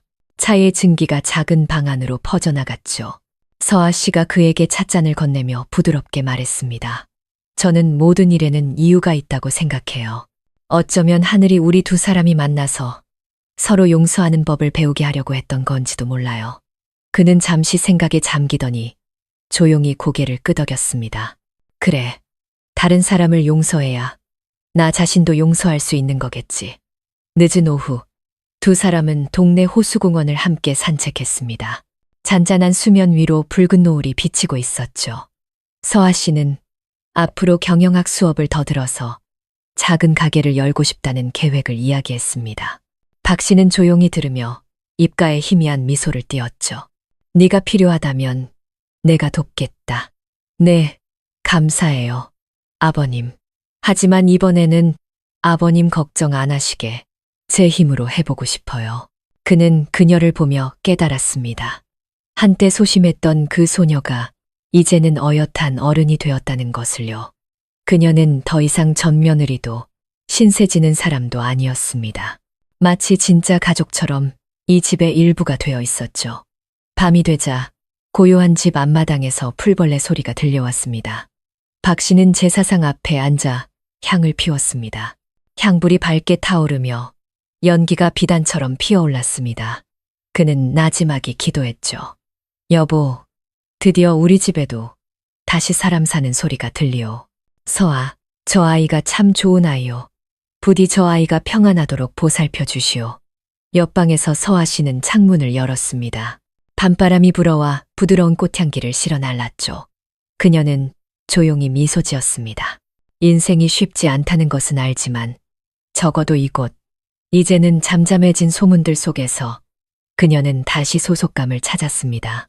밖에서는 파주 시내에 불빛이 켜지고 있었습니다. 작은 불빛 하나하나가 짙은 보라색 하늘 위로 비치며 새로운 새벽을 알리는 별처럼 반짝였습니다. 3월, 파주는 본격적인 봄으로 접어들었습니다. 동네 길가의 나무들에는 연보라색 꽃이 피고 그 달콤한 향기가 바람을 타고 부드럽게 퍼져나갔죠. 박 씨의 집도 완전히 달라져 있었습니다. 마당은 새로 포장되었고 담장은 새로 칠해졌으며 정원 한쪽에는 보라색 난초 화분이 여러 개 놓여 있었죠. 지나가는 사람마다 걸음을 멈추고 구경할 정도였습니다. 오늘 아침 서아 씨는 대문 앞에 나무 간판을 걸었습니다. 서아의 작은 공방, 핸드메이드와 드라이플라워. 박 씨가 정성껏 칠해준 간판이었죠. 그는 글씨를 보며 조용히 웃었습니다. 예쁘구나. 이름이 소박하면서도 참 부드럽다. 그녀는 고개를 숙이며 미소 지었습니다. 감사해요, 아버님. 아버님이 집 정리하는 거 안 도와주셨으면 아직 시작도 못했을 거예요. 가게를 열기로 결심한 날부터 그녀는 완전히 다른 사람이 된 것 같았습니다. 매일 아침 일찍 일어나 차를 마시고 주문을 확인하고 작은 꽃다발을 포장해 손님에게 보냈죠. 오후에는 동네 아이들에게 팔찌 만드는 법을 가르쳐 주었습니다. 웃음소리가 마당 가득 울려 퍼졌습니다. 지나가던 동네 사람들은 처음에는 힐끗 쳐다보기만 하다가 나중에는 들러서 물건을 사고 이야기도 나누게 되었죠. 김씨 아주머니도 자주 놀러와서 꽃을 구경하며 웃었습니다. 저 아가씨, 손재주도 좋고 성격도 밝아. 이러다 박영감네. 집이 1년 내내 시끌벅적하겠네. 그는 그저 부드럽게 웃으며 답했습니다. 저 아이가 즐거우면 저는 그걸로 만족합니다. 한가한 점심시간이면 박 씨는 그녀를 도와 선반을 만들고 조명을 달았습니다. 그는 마치 젊었을 때처럼 열정적으로 일했고 이마에는 땀이 맺혔지만 표정은 밝았습니다. 한 번은 그가 농담처럼 말했죠. 알고 보니 대를 잇는다는 게 이렇게 작은 가게에서 시작될 수도 있는 거였구나. 서아 씨는 눈을 반짝이며 웃었습니다. 그럼요, 아버님. 제가 아버님이 가르쳐 주신 걸 이어가고 있는 거잖아요. 올바르게 살면 어디서든 좋은 흔적을 남긴다는 거요. 오후의 공방에는 특별한 손님이 찾아왔습니다. 서아 씨의 동생, 서진이었죠. 그녀는 언니를 꼭 껴안으며 눈물을 글썽였습니다. 언니, 예전이랑 정말 달라 보여. 훨씬 평온하고 행복해 보여. 서아 씨가 동생의 머리를 쓰다듬었습니다. 응, 진짜 가족의 의미를 다시 찾았거든. 비록 처음과는 다른 모습이지만 박 씨는 웃으며 이야기하는 자매를 보며 마음속에서 따뜻한 감정이 피어오르는 것을 느꼈습니다. 그는 더 이상 외롭지 않다는 것을 깨달았습니다. 집에 아이들 소리가 들리고 사람들이 오가고 세 사람이 함께 둘러앉아 저녁을 먹는 다시는 없을 거라고 생각했던 일상이 돌아온 것입니다. 저녁에 서진이 돌아간 후 박 씨는 현관에 앉아 아직 불이 켜진 작은 공방을 바라보았습니다. 서아 씨가 그에게 차 한 잔을 건넸죠. 두 사람은 조용히 앉아 달이 떠오르는 것을 보았습니다. 아버님, 그녀가 나지막이 말했습니다. 예전에 아버님은 대 잇는 걸 걱정하셨잖아요. 이제 알겠어요. 대를 잇는다는 건 단순히 아이를 낳는 게 아니라 집안에 사랑을 남기는 거였어요. 그는 그녀를 보았습니다. 그의 눈빛은 감동으로 젖어 있었죠. 내 말이 맞다. 아마도 네가 나에게 그 사실을 깨닫게 해준 거겠지. 두 사람은 함께 침묵했습니다. 산에서 불어온 바람이 드라이 플라워의 은은한 향기를 실어날랐죠. 어디선가 작은 고양이 한 마리가 퇴마루에 몸을 웅크리고 잠들어 있었습니다. 오늘 밤 파주는 이상하게도 평화로웠습니다. 마치 어떤 폭풍도 지나간 적 없었던 것처럼요. 초여름의 어느 맑은 아침, 파주의 하늘은 너무나 푸르러서 나무잎 하나, 햇살 한 줌까지도 웃고 있는 듯했습니다. 서아의 작은 공방은 사람들로 북적였죠. 활짝 열린 나무 문으로 꽃향기가 골목까지 퍼져나갔습니다. 서아 씨가 가게를 연 후 작은 마을은 어딘가 달라진 듯했습니다. 동네 아주머니들, 젊은 아가씨들, 심지어 고등학생들까지 선물을 사러 들렀습니다. 사람들은 그녀의 부드럽고 상냥한 말투를 좋아했죠. 오는 사람마다 그녀는 작은 축복의 말을 건넸습니다. 오늘 하루도 평안하세요. 더 많은 기쁨이 함께하길 바라요. 처음에는 호기심에 들르는 몇몇 손님뿐이었습니다. 하지만 나중에는 이웃 동네에서도 찾아오기 시작했죠. 심지어 서울에서 온라인으로 꽃을 주문하는 사람도 생겨 박 씨를 놀라게 했습니다. 나는 이 작은 가게가 이렇게 잘 될 줄은 몰랐다. 보셨죠, 아버님. 요즘엔 진심으로 하면 다들 알아주는 세상이에요. 그녀는 눈을 빛내며 웃었습니다. 앞으로는 동네 아이들을 위한 수업도 더 늘리고 싶어요. 그는 자랑스러운 표정으로 고개를 끄덕였습니다. 오후에 그는 자전거를 타고 시장에 가서 그녀를 도울 재료들을 더 사왔습니다. 지나가는 사람마다 그에게 인사를 건네고 말을 걸었죠. 박 어르신, 요즘 젊어지셨어요. 서아 씨 덕분에 집안 분위기가 아주 좋아졌네요. 그는 그저 웃기만 했습니다. 아주 오랜만에 보는 온화한 미소였죠. 아주 오랜만에 그는 수근거림이 아닌 기쁨이 담긴 목소리로 자신의 이름이 불리는 것을 들었습니다. 저녁에 두 사람은 현관에서 저녁을 먹었습니다. 귀뚜라미 소리가 들리고 바람은 꽃향기를 실어 날랐죠. 그가 말했습니다. 동장님을 만났는데 여름방학 동안 아이들 공예 교실을 맡아달라고 하더구나. 정말요. 그녀는 눈을 동그랗게 떴습니다. 너무 기뻐요. 아이들이 손으로 만드는 것의 아름다움과 소중함을 알게 되도록 최선을 다할게요. 그는 자랑스러운 눈빛으로 그녀를 보았습니다. 넌 정말 잘하고 있다, 서아야. 나는 이 집이 다시 이렇게 사람들로 북적이는 걸 보게 될 줄은 꿈에도 몰랐다. 그날 밤 그녀는 혼자 앉아 꽃을 포장했습니다. 노란 등불이 그녀의 온화한 얼굴을 비추었죠. 사랑을 담아 만들었습니다. Made with love 라는 스티커를 붙일 때마다 그녀는 마음이 가벼워지는 것을 느꼈습니다. 수많은 세월을 지나오며 그녀는 깨달았습니다. 때로는 행복이 거창할 필요 없이 사람들이 서로에게 진심인 작은 공간 하나만으로도 충분하다는 것을요. 다음 날 김씨 아주머니가 선물 꾸러미를 들고 찾아왔습니다. 서아 씨, 내가 예전에 말도 안 되는 소리를 많이 했지. 다 잊어주게. 지금 서아 씨랑 박 어르신 보면 내가 다 기분이 좋아. 서아 씨는 미소 지었습니다. 괜찮아요, 아주머니. 이제 다들 즐거우면 된 거죠. 김씨 아주머니는 웃음을 터뜨렸습니다. 이렇게 복스러운 아가씨를 하늘이 가만두겠어. 그녀가 떠난 후 박 씨가 나와 그녀의 어깨에 손을 얹었습니다. 봤지? 선한 마음은 스스로를 증명하는 법이다. 저 아주머니가 동네 사람들 마음을 대신 말해준 걸 게다. 네, 저도 이제 그걸로 충분하다고 생각해요. 그날 오후 마지막 햇살이 기와지붕 위로 떨어질 때 서아 씨는 마당을 둘러보다 아이들이 가져다 놓은 작은 화분들을 발견했습니다. 화분마다 작은 카드가 붙어 있었죠. 선생님, 덕분에 엄마 드릴 꽃을 만들 수 있게 됐어요. 그녀는 눈물을 글썽이며 미소 지었습니다. 박 씨는 대나무 의자에 앉아 그 광경을 보며 마음이 평온해지는 것을 느꼈습니다. 그가 그토록 걱정하고 집착했던 모든 것들이 이제는 구름처럼 흩어져 사라졌습니다.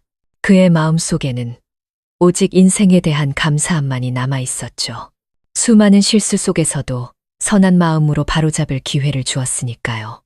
하늘 위로 매미 소리가 울려 퍼지고 저녁 햇살이 작은 동네를 황금빛으로 물들였습니다. 낡은 인생의 한 장이 덮이고 이곳 평화로운 파주에서 새로운 인생의 한 장이 꽃을 피우고 있었습니다. 6월, 파주의 햇살은 꿀처럼 노랗게 익어갔습니다. 매미 소리가 동네 가득 울려 퍼졌죠. 박 씨의 작은 집에서는 아이들의 웃음소리가 끊이지 않았습니다. 탁자 위에는 드라이플라워, 팔찌, 종이카드가 가지런히 놓여 있었죠. 서아 씨는 교실 한가운데 서서 손에 가위와 리본을 들고 있었습니다. 아이들은 그녀 주위에 동그랗게 모여 앉아 눈을 반짝이며 그녀의 손을 따라 했죠.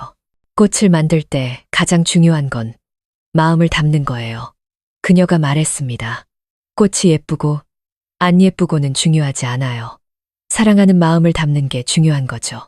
아이들은 고개를 끄덕이며 입으로 중얼거렸습니다. 사랑, 사랑. 집 현관에서 박 씨는 대나무 의자에 앉아 부채질을 하며 온화한 눈빛으로 아이들을 바라보았습니다. 아이들의 웃음소리를 들을 때마다 그는 준우의 어린 시절을 떠올렸습니다. 과거를 떠올렸지만 죄책감 대신 이제는 바람처럼 가벼운 마음뿐이었죠. 김씨 아주머니가 아이들 간식으로 먹으라며 잘 익은 바나나 한 송이를 가져왔습니다. 애들이 어찌나 열심히 하는지 그가 웃으며 감사 인사를 전했습니다. 수업이 생긴 뒤로 집이 아주 시끌벅적해졌어요. 시끄러워도 좋지. 김씨 아주머니가 답했습니다. 서아 씨, 정말 대단해. 이혼 때문에 울던 그 아가씨가 이제는 온 동네 사람들의 존경을 받게 될 줄 누가 알았겠어. 교실에서 한 남자아이가 아직은 서툰 솜씨로 만든 꽃다발을 들고 달려 나와 박 씨에게 자랑했습니다. 할아버지, 저도 만들었어요. 그가 꽃다발을 받아들고 자세히 보며 조용히 칭찬했습니다. 아주 예쁘구나. 이렇게 노력하면 뭐든지 다 이룰 수 있단다. 아이는 환하게 웃으며 다시 안으로 달려 들어갔습니다. 그는 그 뒷모습을 보며 소박한 행복감에 젖어들었습니다. 점심때 아이들이 모두 돌아간 후 서아 씨는 책상을 정리했습니다. 그녀는 그를 돌아보며 부드러운 목소리로 말했죠. 아버님, 보셨죠? 이제 저한테는 자식이 아주 많아요. 아이들 하나하나가 작은 꽃송이인 셈이죠. 그가 웃음을 터뜨렸습니다. 그래, 결국 이 가문의 대는 아주 특별한 방식으로 이어지고 있구나. 성씨가 아니라 네가 다른 사람들에게 심어주는 그 마음으로 말이다. 두 사람은 함께 침묵했습니다. 바람이 현관을 스치며 꽃향기와 매미 소리를 실어 날랐고 그것은 지난 세월을 떠올리게 했습니다. 그날 오후 박 씨는 마을 회관으로 갔습니다. 몇몇 어르신들이 모여 있었죠. 그는 여름방학 캠프에 참여한 아이들에게 이야기해달라는 부탁을 받았습니다. 그의 목소리는 낮고 따뜻했으며 한마디 한마디가 또렷하게 울려 퍼졌습니다. 살다 보면 실수를 할 때가 있지. 하지만 그 실수를 인정하고 바로잡으려 노력한다면 그것은 귀한 교훈이 된단다. 가장 중요한 것은 외로움 때문에 양심을 잃어버리지 않는 것이란다. 아이들은 조용히 앉아 그의 이야기에 귀를 기울였습니다. 이야기가 끝날 무렵 한 여자아이가 물었습니다. 할아버지 인생에서 가장 자랑스러운 건 뭐예요? 그는 미소 지었습니다. 그의 시선은 서아 씨가 꽃에 물을 주고 있는 골목 끝의 집을 향했죠. 한 사람이 나에게 가르쳐 준 것이란다. 올바르게 사는 것이야말로 조상의 대를 가장 아름답게 잇는 방법이라는 것을 말이다. 그가 집에 돌아왔을 때 하늘은 노을로 물들고 있었습니다. 서아 씨가 대문에서 그를 맞았습니다. 그녀의 손에는 직접 만든 작은 꽃다발이 들려 있었죠. 아버님, 이야기 정말 잘하셨어요. 아이들이 계속 칭찬하더라고요. 나는 그저 진심을 말했을 뿐이다. 그가 따뜻한 목소리로 답했습니다. 나는 늙었다. 네가 웃는 모습을 보는 것 외에는 더 바랄 게 없구나. 그녀는 온화하게 웃으며 그의 손에 꽃다발을 쥐어주었습니다. 그럼 오늘 이 꽃은 제 감사한 마음을 담은 선물이에요. 박 씨는 꽃다발을 보았습니다. 마른 꽃이 피 저녁 바람에 가볍게 흔들렸죠. 그 순간 그는 깨달았습니다. 어떤 것들은 혈연이 아니어도 이어질 수 있다는 것을요. 남은 삶을 비춰줄 따뜻한 마음만 있다면 충분했습니다. 8월, 파주에는 서늘한 가을바람이 불기 시작했습니다. 마을 전체가 1년 중 가장 큰 축제인 가을 축제를 준비하느라 분주했죠. 마을 입구부터 골목 끝까지 옷에 깃발이 나부끼고 확성기에서는 익숙한 노랫가락이 흘러나왔습니다. 올해 축제에는 특별한 순서가 추가되었습니다. 바로 서아 씨의 공방 학생들이 주최하는 파주꼬마 예술가 전시회였죠. 마을 회관 앞마당, 오래된 느티나무 아래에 드라이플라워와 팔찌, 종이카드가 다채로운 색상으로 줄지어 전시되었습니다.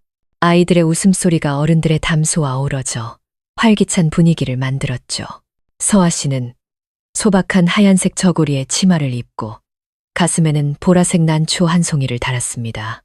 그녀는 아이들이 전시 부스를 정리하는 것을 도와주며 이따금 허리를 숙여 작품 하나하나를 바로잡아 주었습니다.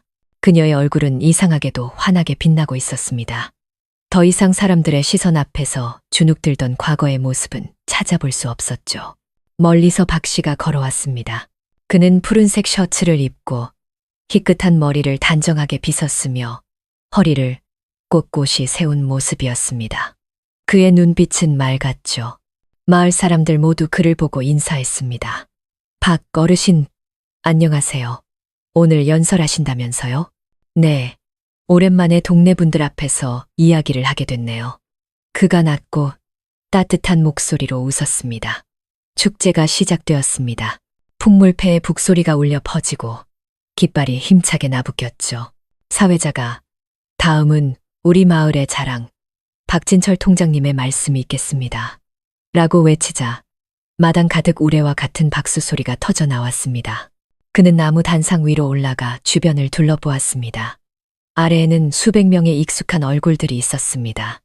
그 중에는 한때 자신을 험담하고 외면했던 사람들도 있었죠. 그는 깊은 숨을 한번 내쉬고 입을 열었습니다. 저는 한때 사람의 명예가 다른 사람들이 나에 대해 하는 말에 달려있다고 생각했습니다. 하지만 나중에야 깨달았죠. 진정한 명예란 자기 자신을 돌아보고 잘못을 인정하며 매일을 올바르게 살아가는 데 있다는 것을요. 그의 목소리는 느리지만 또렷하게 울려 퍼졌습니다. 그는 잠시 말을 멈추고 아이들 사이에 서 있는 서아 씨를 바라보았습니다. 제가 잘못된 길을 갈 때 저를 포기하지 않았던 사람들에게 감사하고 싶습니다. 우리 집에 그리고 이 마을에 다시 웃음소리를 가져다 준 젊은 서아 선생님께도 감사합니다. 박수 소리가 길게 이어졌습니다. 서아 씨는 그 자리에 서서 눈물을 글썽였죠. 그 순간 과거의 모든 헛소문과 따가운 시선, 수많은 험담들이 연기처럼 사라지는 것 같았습니다. 축제가 끝난 후 그녀의 공방은 마을 공동체를 빛낸 공로로 우수단체 표창장을 받았습니다. 아이들이 몰려와 환호성을 질렀죠. 선생님, 우리 상 받았어요. 그녀는 아이들을 하나하나 껴안으며 환하게 웃었습니다. 박 씨는 그 광경을 보며 말로 표현하기 힘든 깊은 감동을 느꼈습니다. 그는 한때 마을에서 가장 말이 많았던 김씨 아주머니를 돌아보았습니다. 그녀는 눈물을 닦고 있었죠. 거봐요. 그녀가 말했습니다. 착하게 살면 하늘이 돕는다니까요. 저녁이 되자 사람들은 호수 주변에 등불을 밝혔습니다. 수면 위로 수백 개의 불빛이 반사되어 반짝였죠. 서아 씨와 박 씨는 나란히 서서 조용히 그 풍경을 바라보았습니다. 아버님, 그녀가 나지막이 말했습니다. 오늘 다시 태어난 것 같은 기분이에요. 그래. 그가 고개를 끄덕였습니다. 나도 그렇다. 이번 생은 무언가를 증명하기 위해서가 아니라 감사하기 위해 사는 삶이 될 게다. 멀리서 축제의 북소리가 가을바람을 타고 희미하게 들려왔습니다. 그들의 마음속에 진정으로 평온한 계절이 찾아오고 있었습니다. 파주의 겨울은 느리지만 깊게 찾아왔습니다. 이른 아침 서리 안개가 나무들을 하얗게 뒤덮었고 나무십들은 차가운 바람에 가볍게 흔들렸죠. 박 씨의 집에서는 떡잎과 햅쌀의 고소한 향기가 퍼져나왔습니다. 서아 씨는 새벽부터 일어나 제사상을 닦고 설 선물을 포장했습니다. 박 씨는 아궁이에 불을 지폈습니다. 솥에서 물 끓는 소리가 보글보글 들려오고 부엌 연기가 피어올라 처마를 감싸돌며 참새들의 지저귐과 어우러졌죠. 아버님, 연기 눈에 들어가겠어요. 그녀가 웃으며 그에게 수건을 건넸습니다. 나는 괜찮다. 몇 년 만에 맡아보는 따뜻한 설. 아궁이 냄새인지 모르겠다. 두 사람은 함께 제사상에 올릴 과일을 정리했습니다. 그녀는 동그랗고 묵직한 배, 노랗게 잘 익은 감, 푸른 빛이 도는 바나나를 골랐습니다. 그가 과일들을 보며 고개를 끄덕였죠. 참 예쁘구나. 준우 엄마가 살아있을 때 꼭 너처럼 정성껏 골랐었지. 먼저 떠난 사람을 떠올리자 그의 목소리가 낮게 가라앉았습니다. 서아 씨는 제사상에 조용히 손을 얹고 나지막이 기도했습니다. 먼 곳에 계신 분께서 평안하시길 바랍니다. 그리고 이 세상의 사랑을 알고 올바르게 사는 법을 아는 아버님을 남겨주셔서 감사합니다. And soon after, 박 씨는 그 소리를 듣고 눈시울이 붉어졌습니다. 그는 아무 말 없이 조용히 향 한 자루를 더 피웠습니다. 깊고 따뜻한 침향이 집안 가득 퍼져나갔죠. 마당으로 공방 아이들이 달려와 부모님이 직접 만들었다며 서아 씨에게 떡을 건네주었습니다. 선생님, 내년에도 수업 계속할 거죠? 그녀가 웃었습니다. 물론이지. 공방은 언제나 열려있단다. 아이들은 환호하며 달려나갔습니다. 박 씨는 그 뒷모습을 보며 온화한 미소를 지었죠. 보셨죠? 아버님, 그녀가 말했습니다. 이제 우리 집에도 자식, 손주들이 생긴 셈이에요. 그래. 그가 고개를 끄덕였습니다. 아이들 웃음소리는 하늘이 내리는 복이지. 그 소리를 들으니 정말 설이 온 것 같구나. 섣달 그무 이틀 전 동네 사람들이 오가며 새해 인사를 나눴습니다. 지나가는 사람마다 멈춰 서서 인사를 건넸죠. 박 어르신네, 올해는 집이 참 따뜻해 보이네요. 서아 씨 솜씨가 정말 좋아요. 문 앞에 꽃 장식이 참 예뻐요. 그녀는 그저 웃으며 고개를 숙여 감사 인사를 전했습니다. 그녀의 마음속에 기쁨과 평온이라는 두 단어는 이제 온전히 제자리를 찾았습니다. 섣달 금음날 밤, 박 씨와 서아 씨는 현관에 앉아 있었습니다.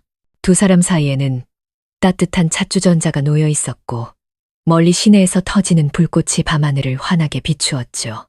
아버님, 새해 소원 있으세요? 그녀가 물었습니다. 소원이라. 글쎄다. 그는 먼 곳을 바라보았습니다. 나는 그저 매년 이렇게 차를 마시고 집안의 웃음소리 들으며 지낼 수만 있으면 그걸로 족하다. 저도 그래요. 그녀가 미소 지었습니다. 그저 이 평온한 마음을 계속 지킬 수 있기를 바랄 뿐이에요.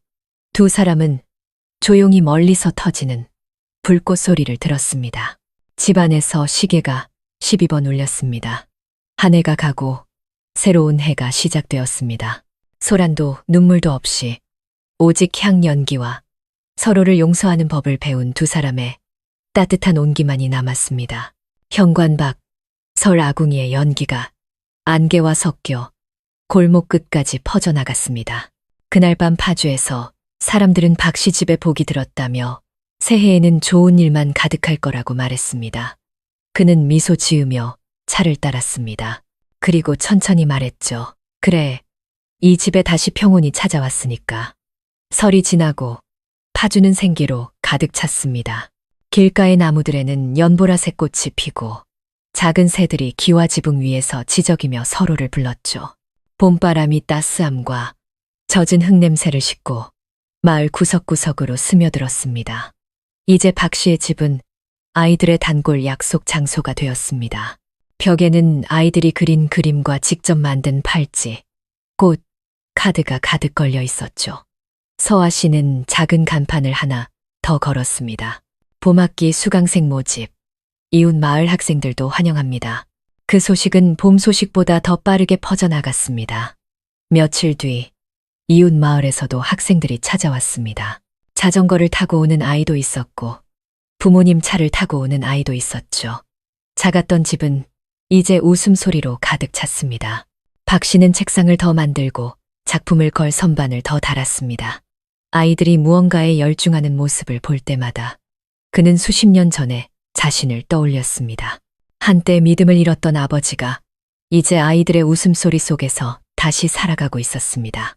어느 날 마을 청년회에서 공방을 방문했습니다. 젊은 청년회장이 주변을 둘러보고 말했죠. 서아 선생님, 공방 프로그램이 정말 좋네요. 저희가 이 모델을 지역 청년 창업 프로그램으로 추천하고 싶습니다. 서아 씨는 미소 지었습니다. 도움이 된다면 저야 기꺼이 돕겠습니다. 저는 그저 이 작은 공방이 아이들에게 손과 마음으로 일하는 것이 얼마나 소중한지 알려주는 곳이 되길 바랄 뿐이에요. 젊은 회장은 존경의 눈빛으로 고개를 끄덕였습니다. 그날부터 그들은 공방을 촬영하고 사진을 찍기 시작했습니다. 파주 봄의 공방 이야기는 SNS를 통해 퍼져나갔습니다. 많은 사람들이 공예를 배우기 위해서뿐만 아니라 삶의 의지에 대한 영감을 준 박 씨를 만나기 위해 찾아왔습니다. 어느 날 오후 박 씨는 마을 회관에서 강연을 하게 되었습니다. 객석에는 청년, 학생, 그리고 어르신들까지 가득 차 있었죠. 그는 조명 아래 서서 느리지만 단단한 목소리로 말했습니다. 저는 한때 사람들의 시선이 두려웠고 헛소문이 두려웠고 제 실수가 두려웠습니다. 하지만 나중에야 깨달았죠. 사람은 과거와 정면으로 마주하고 현재를 올바르게 살아갈 때 비로소 진짜 삶을 사는 것이라는 걸요. 우리가 세상에 남기는 것은 돈이 아니라 따뜻한 마음입니다. 박수 소리가 길게 이어졌고 많은 사람들이 눈물을 글썽였습니다. 객석 구석에서 서아 씨는 조용히 눈물을 닦았습니다. 그녀의 마음은 따뜻하게 차올랐죠. 그날 저녁 두 사람은 봄바람을 맞으며 집으로 돌아왔습니다. 박 씨는 현관에 앉아 별이 가득한 하늘을 올려다보았습니다. 서아야, 만약 준우 엄마가 살아있었다면 분명 아주 기뻐했을 거다. 네. 그녀가 나지막이 답했습니다. 저도 그렇게 생각해요. 분명 하늘에서 웃으며 내려다보고 계실 거예요. 그는 잠시 침묵하다가 천천히 말했습니다. 이제야 알겠다. 대를 잇는다는 건 누군가에게 억지로 아이를 낳게 하는 게 아니었어. 다음 세대가 더 나은 삶을 살 수 있도록 믿음을 심어주는 것이었지. 네가 나를 대신해 그 일을 해준 거다. 서아 씨가 돌아보았습니다. 그녀의 눈이 반짝였죠. 아니에요. 아버님, 우리가 함께한 거죠. 봄바람이 부드럽게 불어와 뜰 안가득 꽃향기를 퍼뜨렸습니다. 마당 한쪽에서는 아이들이 여전히 웃고 떠들며 꽃을 만들고 선물을 포장하고 있었죠. 그 웃음소리는 밤새들의 노랫소리와 어우러져 부활의 교향곡처럼 부드럽게 울려 퍼졌습니다. 그리고 그곳 평화로운 파주의 심장부에서 낡은 이야기는 새로운 여정을 위해 막을 내리고 있었습니다. 사랑하고 용서하고 다시 시작하는 법을 아는 사람들의 여정을 위해서 말입니다. 초여름의 어느 아침, 파주는 눈부시게 맑았습니다. 산에서 불어온 바람이 꽃향기와 첫 매미 소리를 실어날랐죠. 박 씨의 집 앞에는 우리 동네의 자랑, 파주 봄의 공방이라고 적힌 커다란 현수막이 걸려 있었습니다. 지역 방송국에서 촬영을 나왔고 온 동네 사람들이 구경하러 몰려들어 모두 들떠 있었죠. 서아 씨의 어린 학생들은 새하얀 옷을 입고 직접 만든 드라이플라워, 다발을 손에 들고 있었습니다. 그녀는 마당 한가운데 서서 긴장과 감동이 뒤섞인 표정을 짓고 있었죠. 선생님, 저 어디에 서야 해요? 한 여자아이가 물었습니다. 여기, 선생님 바로 옆에 서렴. 자, 웃어봐. 박 씨는 현관에 앉아 옷깃을 바로잡았습니다. 기자가 다가왔을 때도 그는 차분한 미소를 잃지 않았죠. 카메라맨이 물었습니다. 어르신, 이 공방이 어르신께는 어떤 의미인가요? 그는 렌즈를 보며 천천히 말했습니다. 나는 내 인생이 끝났다고 생각했었습니다. 내 실수는 결코 씻을 수 없을 거라고 생각했죠. 하지만 이 공방 덕분에 저는 깨달았습니다. 진심이기만 하다면 누구든 다시 시작할 수 있다는 것을요. 저는 늙었습니다. 더 바랄 것도 없죠. 그저 우리 아이들이 사랑을 알고 손과 마음으로 일하는 법을 알게 되기를 바랄 뿐입니다. 촬영팀 전체가 잠시 침묵했고 이내 박수 소리가 터져 나왔습니다. 서아 씨는 뒤에 서서 눈물을 글썽였습니다. 그녀는 한때 마음을 닫았던 그 남자가 저렇게 따뜻한 말을 할 수 있다는 사실을 믿을 수 없었습니다. 그녀를 인터뷰할 차례가 되자 기자는 물었습니다. 힘들었던 지난날에 대해 이야기하는 것이 두렵지는 않으신가요? 서아 씨는 미소 지었습니다. 두렵지 않아요. 그 어려움들이 저에게 평온의 소중함을 가르쳐 주었으니까요. 저는 믿어요. 우리가 올바르게 살아간다면 언젠가는 반드시 빛이 찾아온다는 것을요. 촬영은 웃음 속에서 끝났습니다. 동네 어르신들은 촬영팀을 위해 튀김과 팥빙수를 가져왔습니다. 한때 가장 말이 많았던 김씨 아주머니는 이제 자랑스럽게 외쳤죠. 우리 동네 이제 유명해졌네. 다 서아 씨랑 박 어르신 덕분이야.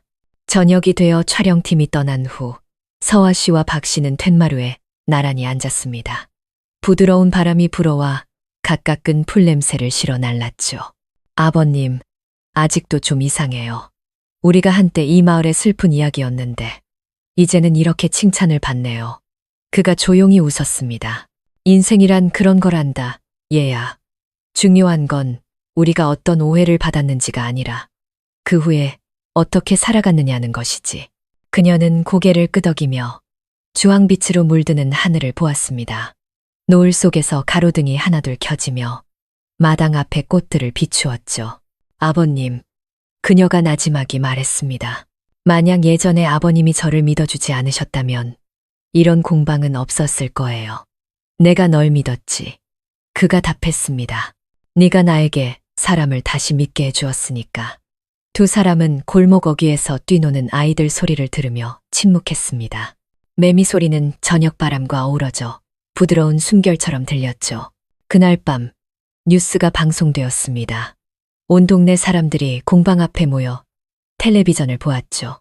박 씨와 서아 씨의 모습이 화면에 나타나자 모두가 박수를 쳤습니다. 김 씨 아주머니는 눈물을 닦으며 크게 말했죠. 거봐, 착하게 살면 하늘이 돕는다니까. 화면에서 앵커의 따뜻한 목소리가 흘러나왔습니다. 한때 많은 아픔이 있었던 작은 집에서 시작된 파주봄의 공방은 이제 의지와 선한 마음의 상징이 되었습니다. 우리가 선한 씨앗을 심으면 늦더라도 반드시 꽃이 핀다는 것을 증명해주고 있습니다. 박 씨와 서아 씨는 말없이 서로를 보며 미소 지었습니다. 두 사람은 더 이상 과거에 빚진 것이 없다는 것을 알았습니다. 모든 것은 행동과 사랑과 시간으로 해결되었습니다. 그날 밤, 파주는 그 어느 때보다 밝았습니다. 불빛, 달빛, 그리고 사람들의 미소가 어우러져 한때 어두웠던 그 집을 비추었습니다. 이제 그 집은 평화로운 시골 마을의 작고 따뜻한 등대가 되어 있었습니다. 6월, 서울에는 부드러운 여름비가 내렸습니다. 대로변의 나무들에는 보라색 꽃이 활짝 피어 있었죠. 차들이 분주히 오가고 노란 가로등 불빛이 젖은 도로 위로 반사되었습니다. 몇 년 만에 처음으로 박 씨는 서아 씨와 함께 파주를 떠나 도시로 향했습니다. 여행은 이른 아침에 시작되었죠. 그녀는 소박한 푸른색 한복을 입고 서류 가방을 손에 들고 있었습니다. 서울 방송국에서 주최하는 영감을 주는 여성 창업가 프로그램에 초대받았기 때문입니다. 박 씨는 그녀가 어젯밤 정성껏 다려준 낡은 양복을 입고 있었죠. 아버님, 긴장되세요? 그녀가 웃으며 물었습니다. 그럼, 긴장되지. 옛날에 학교 학부모에 갈 때처럼 떨리는구나. 그가 진심 반, 농담 반으로 답했습니다. 버스가 벼가 익어가는 논을 지나 달렸습니다. 하늘 위로 흰 구름이 빠르게 흘러갔죠. 박 씨는 창밖을 보며 감동 어린 눈빛으로 말했습니다. 옛날에 나도 서울에 왔었지. 하지만 그때는 공사 장비나 사러 왔었다. 내 딸의 공방 때문에 오게 될 줄은 누가 알았겠느냐. 서아 씨가 그의 손을 가볍게 잡으며 온화하게 웃었습니다. 아버님은 저 때문만이 아니라 우리 두 사람을 위해 오신 거예요. 버스가 터미널에 멈췄습니다. 도시는 환하게 빛나고 사람들은 분주했으며 광고판은 화려했죠. 박 씨는 잠시 압도당했습니다. 여기는 정말 사람이 많구나. 우리 파주랑은 완전히 다르네. 네. 하지만 저는 그래도 파주가 더 좋아요. 그곳에는 평온이 있고 우리 집이 있으니까요. 커다란 강당에는 수백 명의 사람들이 앉아 있었습니다. 파주 봄의 공방. 윤서아 대표님이라는 이름이 불리자 박수 소리가 강당 가득 퍼져나갔습니다. 그녀는 부드럽지만 자신감 있는 미소로 무대에 올랐죠. 그녀는 결혼 실패 후 좌절했던 젊은 여성이 마을 아이들에게 꽃과 카드를 만드는 법을 가르치고 작은 것에서부터 선한 마음을 심으며 믿음을 되찾기까지의 여정을 이야기했습니다. 박 씨는 객석에 앉아 눈을 빛냈습니다. 그녀의 말 한마디 한마디가 그의 심장을 울렸죠. 프로그램에서 그에게 소감을 물었을 때 그는 느리지만 단호한 걸음으로 무대에 올랐습니다. 조명이 그의 희끗한 머리를 비추자 그는 낮은 목소리로 말했습니다. 솔직히 저는 제 딸을 보호하기 위해서가 아니라 그 아이에게서 배우기 위해 함께 왔습니다. 젊다는 것이 미숙하다는 뜻이 아니더군요. 때로는 젊은이의 선한 마음이 저 같은 늙은이를 구원하기도 합니다. 강당 전체가 숨을 죽였고 이내 긴 박수 소리가 터져 나왔습니다. 많은 사람들이 눈물을 글썽였죠. 한 여성 MC가 다가와 감동적인 목소리로 물었습니다. 어르신, 만약 젊은 세대에게 한마디 하실 수 있다면 어떤 말씀을 해주시겠어요? 그는 미소 지었습니다. 실수를 두려워하지 마세요. 가장 두려운 것은 실수를 바로잡으려 하지 않는 것입니다. 올바르게 사세요. 선한 마음이야말로 결코 유행에 뒤처지지 않는 유일한 것이니까요. 프로그램이 끝나고 그들은 다른 참가자들과 함께 사진을 찍었습니다. 그녀는 상패를 받았고 박 씨는 주최 측으로부터 커다란 꽃다발을 받았죠. 네가 정말 자랑스럽다, 서아야. 그가 눈물을 글썽이며 나지막이 말했습니다. 네가 나를 내가 꿈꿨던 것보다 훨씬 더 먼 곳으로 데려다 주었구나. 아니에요, 아버님. 아버님의 믿음이 저를 오늘 여기까지 오게 한 걸요. 그날 밤 두 사람은 호숫가에 앉았습니다. 반짝이는 불빛이 수면 위로 반사되었죠. 사람들은 바쁘게 지나갔지만 두 사람은 조용히 앉아 있었습니다. 따뜻한 차를 마시며 환하게 빛나는 탑을 바라보았죠. 아버님, 그녀가 나지막이 말했습니다. 서울이 참 예쁘긴 한데 그래도 집에 가고 싶어요. 그래. 그가 고개를 끄덕였습니다. 집이야말로 우리가 온전히 우리 자신이 될 수 있는 곳이니까. 두 사람은 함께 웃으며 조용히 호수를 바라보았습니다. 멀리서 들려오는 종소리가 수면을 가로질러 은은하게 퍼져나갔습니다. 마치 폭풍우를 지나 평온을 찾은 두 영혼에게 보내는 축복처럼요. 다음 날 아침, 두 사람은 아침 햇살을 받으며 파주로 돌아왔습니다. 서아 씨의 손에는 상패가 들려 있었고 두 사람의 마음 속에는 마치 모든 좋은 일들이 이제 막 시작되는 듯한 가벼운 설렘이 가득했습니다. 서울에서 출발한 버스가 익숙한 시골길로 접어들었습니다. 양옆으로 펼쳐진 푸른 논 위로 바람이 부드럽게 불어오며 마치 그들을 환영하는 듯했죠. 박 씨와 서아 씨는 나란히 앉아 설레는 마음을 감추지 못했습니다. 그녀가 나지막이 말했습니다. 아버님, 집이 너무 보고 싶어요. 며칠 안 갔는데도 뭔가 허전하네요. 나도 그렇다. 서울이 아무리 좋아도 우리 집처럼 따뜻한 곳은 없지. 버스가 집 앞에 멈췄을 때 가장 놀라운 일이 그들을 기다리고 있었습니다. 온 동네 사람들이 모여 있었던 것입니다. 사람들의 손에는 꽃과 과자, 그리고 손으로 쓴 현수막이 들려 있었죠. 서아 씨와 박 어르신을 환영합니다. 파주의 자랑. 서아 씨는 그 자리에 굳었고 박 씨는 감동의 말을 잇지 못했습니다. 김 씨 아주머니가 화려한 종이꽃, 다발을 들고 달려나왔습니다. 내가 텔레비전으로 다 봤어. 두 사람 때문에 우리 동네가 아주 빛이 났다고. 아주머니, 뭐려? 그가 온화하게 웃었습니다. 저희는 그저 작은 일을 했을 뿐인데요. 작은 일이지만 의미는 컸지.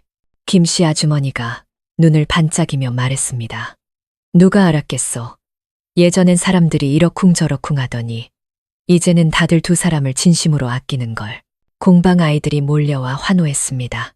선생님, 저희 텔레비전에서 선생님 봤어요. 정말 예쁘셨어요. 서아 씨가 웃으며 아이들 한 명 한 명의 머리를 쓰다듬었습니다. 고맙다, 얘들아. 너희들이야말로 선생님의 진짜 자랑이란다. 오후에 온 동네 사람들이 박 씨의 집마당에서 작은 환영회를 열었습니다. 꽃나무 아래, 대나무 탁자 위에는 과자와 차, 그리고 형형색색의 드라이 플라워가 놓여 있었죠. 분위기는 마치 축제처럼 따뜻하고 활기찼습니다. 사람들이 모두 모이자 박 씨가 일어나 느리지만 또렷한 목소리로 말했습니다. 동네 여러분, 정말 감사합니다.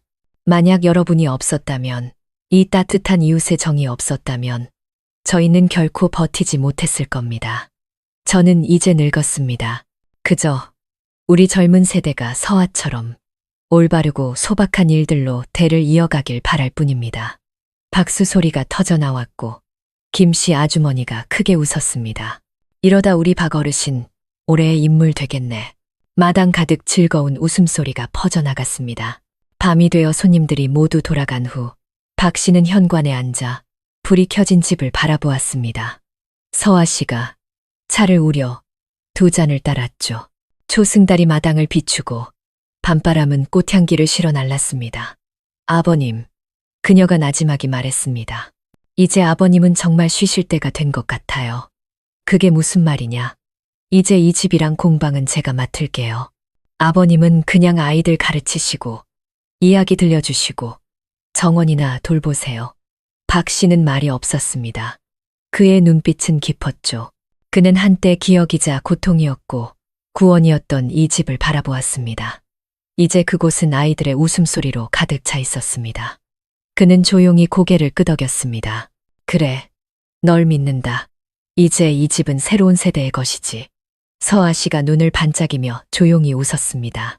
아버님이 지키셨던 것처럼 저도 잘 지킬게요. 그가 미소 지었습니다. 아니, 네가 나보다 더 잘 살아내야 한다. 두 사람은 조용히 앉아 정원에서 들려오는 귀뚜라미 소리를 들었습니다. 탁자 위 찻잔에서는 김이 모락모락 피어올랐고 대문 밖 서아의 작은 공방 간판이 밤바람에 가볍게 흔들렸습니다. 노란 불빛이 글자 위로 비치며 마치 미소 짓는 듯 했습니다. 그날 밤 파주는 다시 평온했습니다. 한 채의 집, 하나의 작은 공방, 그리고 폭풍우를 지나온 두 사람은 마침내 진정으로 돌아갈 곳을 찾았습니다. 시간은 바람처럼 흘러갔습니다. 그해 파주에는 또다시 봄이 찾아왔지만 박 씨에게 이번 봄은 그 어느 때와도 달랐습니다. 그의 머리카락은 새하얗게 변했고 걸음은 느려졌지만 미소는 여전히 따뜻했습니다. 이른 아침 새들이 꽃나무 가지 위에서 지저귀었습니다. 서아 씨는 이제 성숙한 여인이 되어 있었습니다. 긴 머리는 단정하게 묶었고 눈빛은 맑고 온화했죠. 서아의 작은 공방은 이제 규모가 커져 옛 제자들이 돕고 있었습니다. 새로운 간판에는 작은 글씨가 추가되었습니다. 서아의 작은 공방, 파주의 선한 마음을 키우는 곳. 그녀가 아이들에게 액자에 꽃을 붙이는 법을 가르치고 있을 때 박 씨가 찻잔을 들고 현관으로 나왔습니다. 오늘이 무슨 날인지 아니? 그가 물었습니다. 네, 공방새 학기 개강일이잖아요. 그가 조용히 고개를 저으며 미소 지었습니다. 그것도 맞지만 또 다른 날이기도 하지. 우리가 처음 수업을 시작한 지 꼭 5년이 되는 날이란다. 그녀는 잠시 동작을 멈추고 그를 오랫동안 바라보았습니다. 5년. 길지 않은 시간이었지만 슬픔에 잠겼던 집을 웃음소리로 가득 채우고 길 잃었던 두 영혼을 치유하기에는 충분한 시간이었습니다. 그날 오후 파주 마을 사람들은 박 씨의 집마당에 모였습니다. 아이들은 꽃과 과자를 가져왔고 어른들은 손으로 쓴 카드를 가져왔죠. 누구도 약속하지 않았지만 모두가 선한 마음의 집에 감사를 전하기 위해 모인 것입니다. 마당에서 박 씨는 익숙한 대나무 의자에 앉아 있었습니다. 저녁 햇살이 그의 흰 머리카락에 닿았을 때 서아 씨가 다가와 무릎을 꿇고 그의 신발끈을 다시 묶어주었습니다.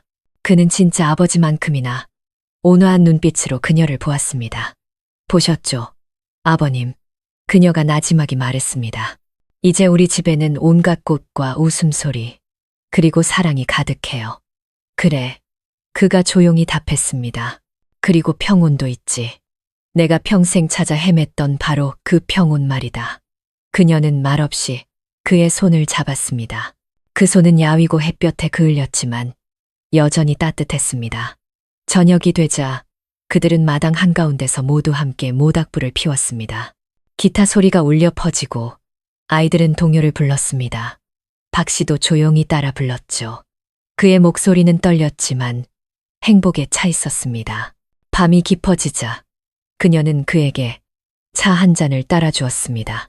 불빛 아래 찻김이 피어올랐죠. 아버님, 언젠가 아버님이 힘드시면 걱정 말고 편히 쉬세요. 제가 이 길을 계속 이어갈게요. 아버님이 저를 가르치셨던 것처럼 아이들을 가르칠게요. 그가 자랑스러운 눈빛으로 미소 지었습니다. 널 믿는다. 다만 늘 선한 마음을 잃지 말거라. 그것이야말로 사람을 결코 늙지 않게 하는 유일한 것이니까. 봄바람이 부드럽게 불어와 꽃나무 가지를 흔들었습니다. 꽃집들이 그들의 어깨 위로 마치 축복처럼 가볍게 내려앉았죠. 다음에 박 씨의 기력은 점차 쇠해졌습니다. 그는 여전히 매일 아침 현관에 앉아 아이들이 공부하는 소리를 들었습니다. 그러던 어느 날 봄 햇살이 현관에 막 닿았을 때 그는 입가에 미소를 머금은 채 조용히 눈을 감았습니다. 장례식 날 파주 온 마을 사람들이 그를 배웅했습니다. 큰 울음소리는 없었고 바람 속에 섞인 조용한 흐느낌만이 있었죠. 그의 무덤에 서아 씨는 보라색 드라이플라워 다발을 놓았습니다. 작은 카드에는 이렇게 적혀 있었죠. 아버님, 이제 알겠어요. 대를 잇는다는 건 혈육이 아니라 사랑이었습니다. 여러 해가 지난 후에도 파주봄의 공방은 여전히 불을 밝혔습니다. 사람들은 한때 길을 잃었지만 한 젊은 여성의 선한 마음을 통해 마침내 자기 자신을 되찾은 박 씨의 이야기를 서로에게 들려주었습니다. 매년 봄, 바람이 불어올 때면 사람들은 어디선가 옛날처럼 따뜻한 그의 웃음소리가 들리는 듯 했습니다. 사람들이 사랑을 아는 한 이 파주에는 영원히 봄이 올 것이다. 시간이 흐르고 모든 폭풍은 잔잔한 바람이 되었습니다. 한때 소란스러웠던 파주 마을은 이제 늙은 나무들 아래 평화롭게 자리 잡고 있었죠. 박 씨의 작은 집은 여전히 그곳에 서 있었습니다. 벽은 푸른 이끼로 덮였고 문 앞에는 매년 봄마다 화려한 보라색 꽃이 피었습니다. 사람들은 여전히 그곳을 다정한 이름으로 불렀습니다. 선한 마음의 집이라고. 이야기는 오해와 고통, 그리고 용서할 수 없을 것 같았던 일들로 시작되었습니다. 하지만 바로 그곳에서 사람들은 다시 살아가는 법을 배웠습니다. 대를 잇고자 하는 갈망과 고독 속에서 길을 잃었던 박 씨는 마침내 진정한 생명이란 혈통이 아니라 세상의 사랑의 흔적을 남기는 데 있다는 것을 깨달았습니다. 그리고 상처받았던 젊은 며느리 서아 씨는 선한 마음으로 감화시키고 용서하며 자기 자신과 다른 사람을 구원했습니다. 그들은 함께 물질이 아닌 연민으로 가정의 온기를 되찾았습니다. 마른 꽃다발과 작은 카드에서 시작하여 그들은 한때 편견으로 가득했던 파주마을 전체에 믿음의 씨앗을 다시 심었습니다. 이제 그곳은 웃음과 인정으로 가득 차 있습니다. 사람들은 박 씨가 미소 지으며 세상을 떠나던 마지막 아침을 여전히 기억합니다.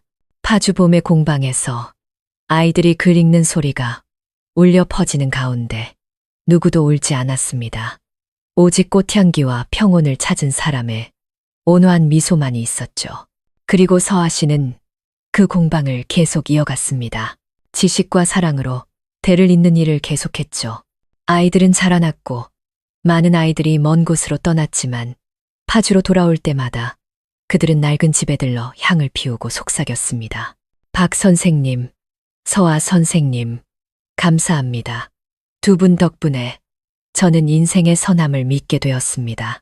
이야기는 눈물도 원망도 없이 막을 내립니다. 오직 소박하지만 깊은 메시지만이 남았죠. 완벽하게 태어나는 사람은 아무도 없습니다. 하지만 사랑을 알고 자신을 바로잡으며 선한 씨앗을 심을 줄 안다면 그것이야말로 조상의 대를 가장 아름답게 잇는 방법일 것입니다. 때로는 대를 잇는다는 것이 새로운 세대를 낳는 데 있는 것이 아니라 모든 사람의 마음속에 선함이 계속 흐르도록 하는 데 있기 때문입니다. 그리고 단 한 사람이라도 선함을 믿는 한 그곳이 파주이든 어디든 영원히 봄은 계속될 것입니다.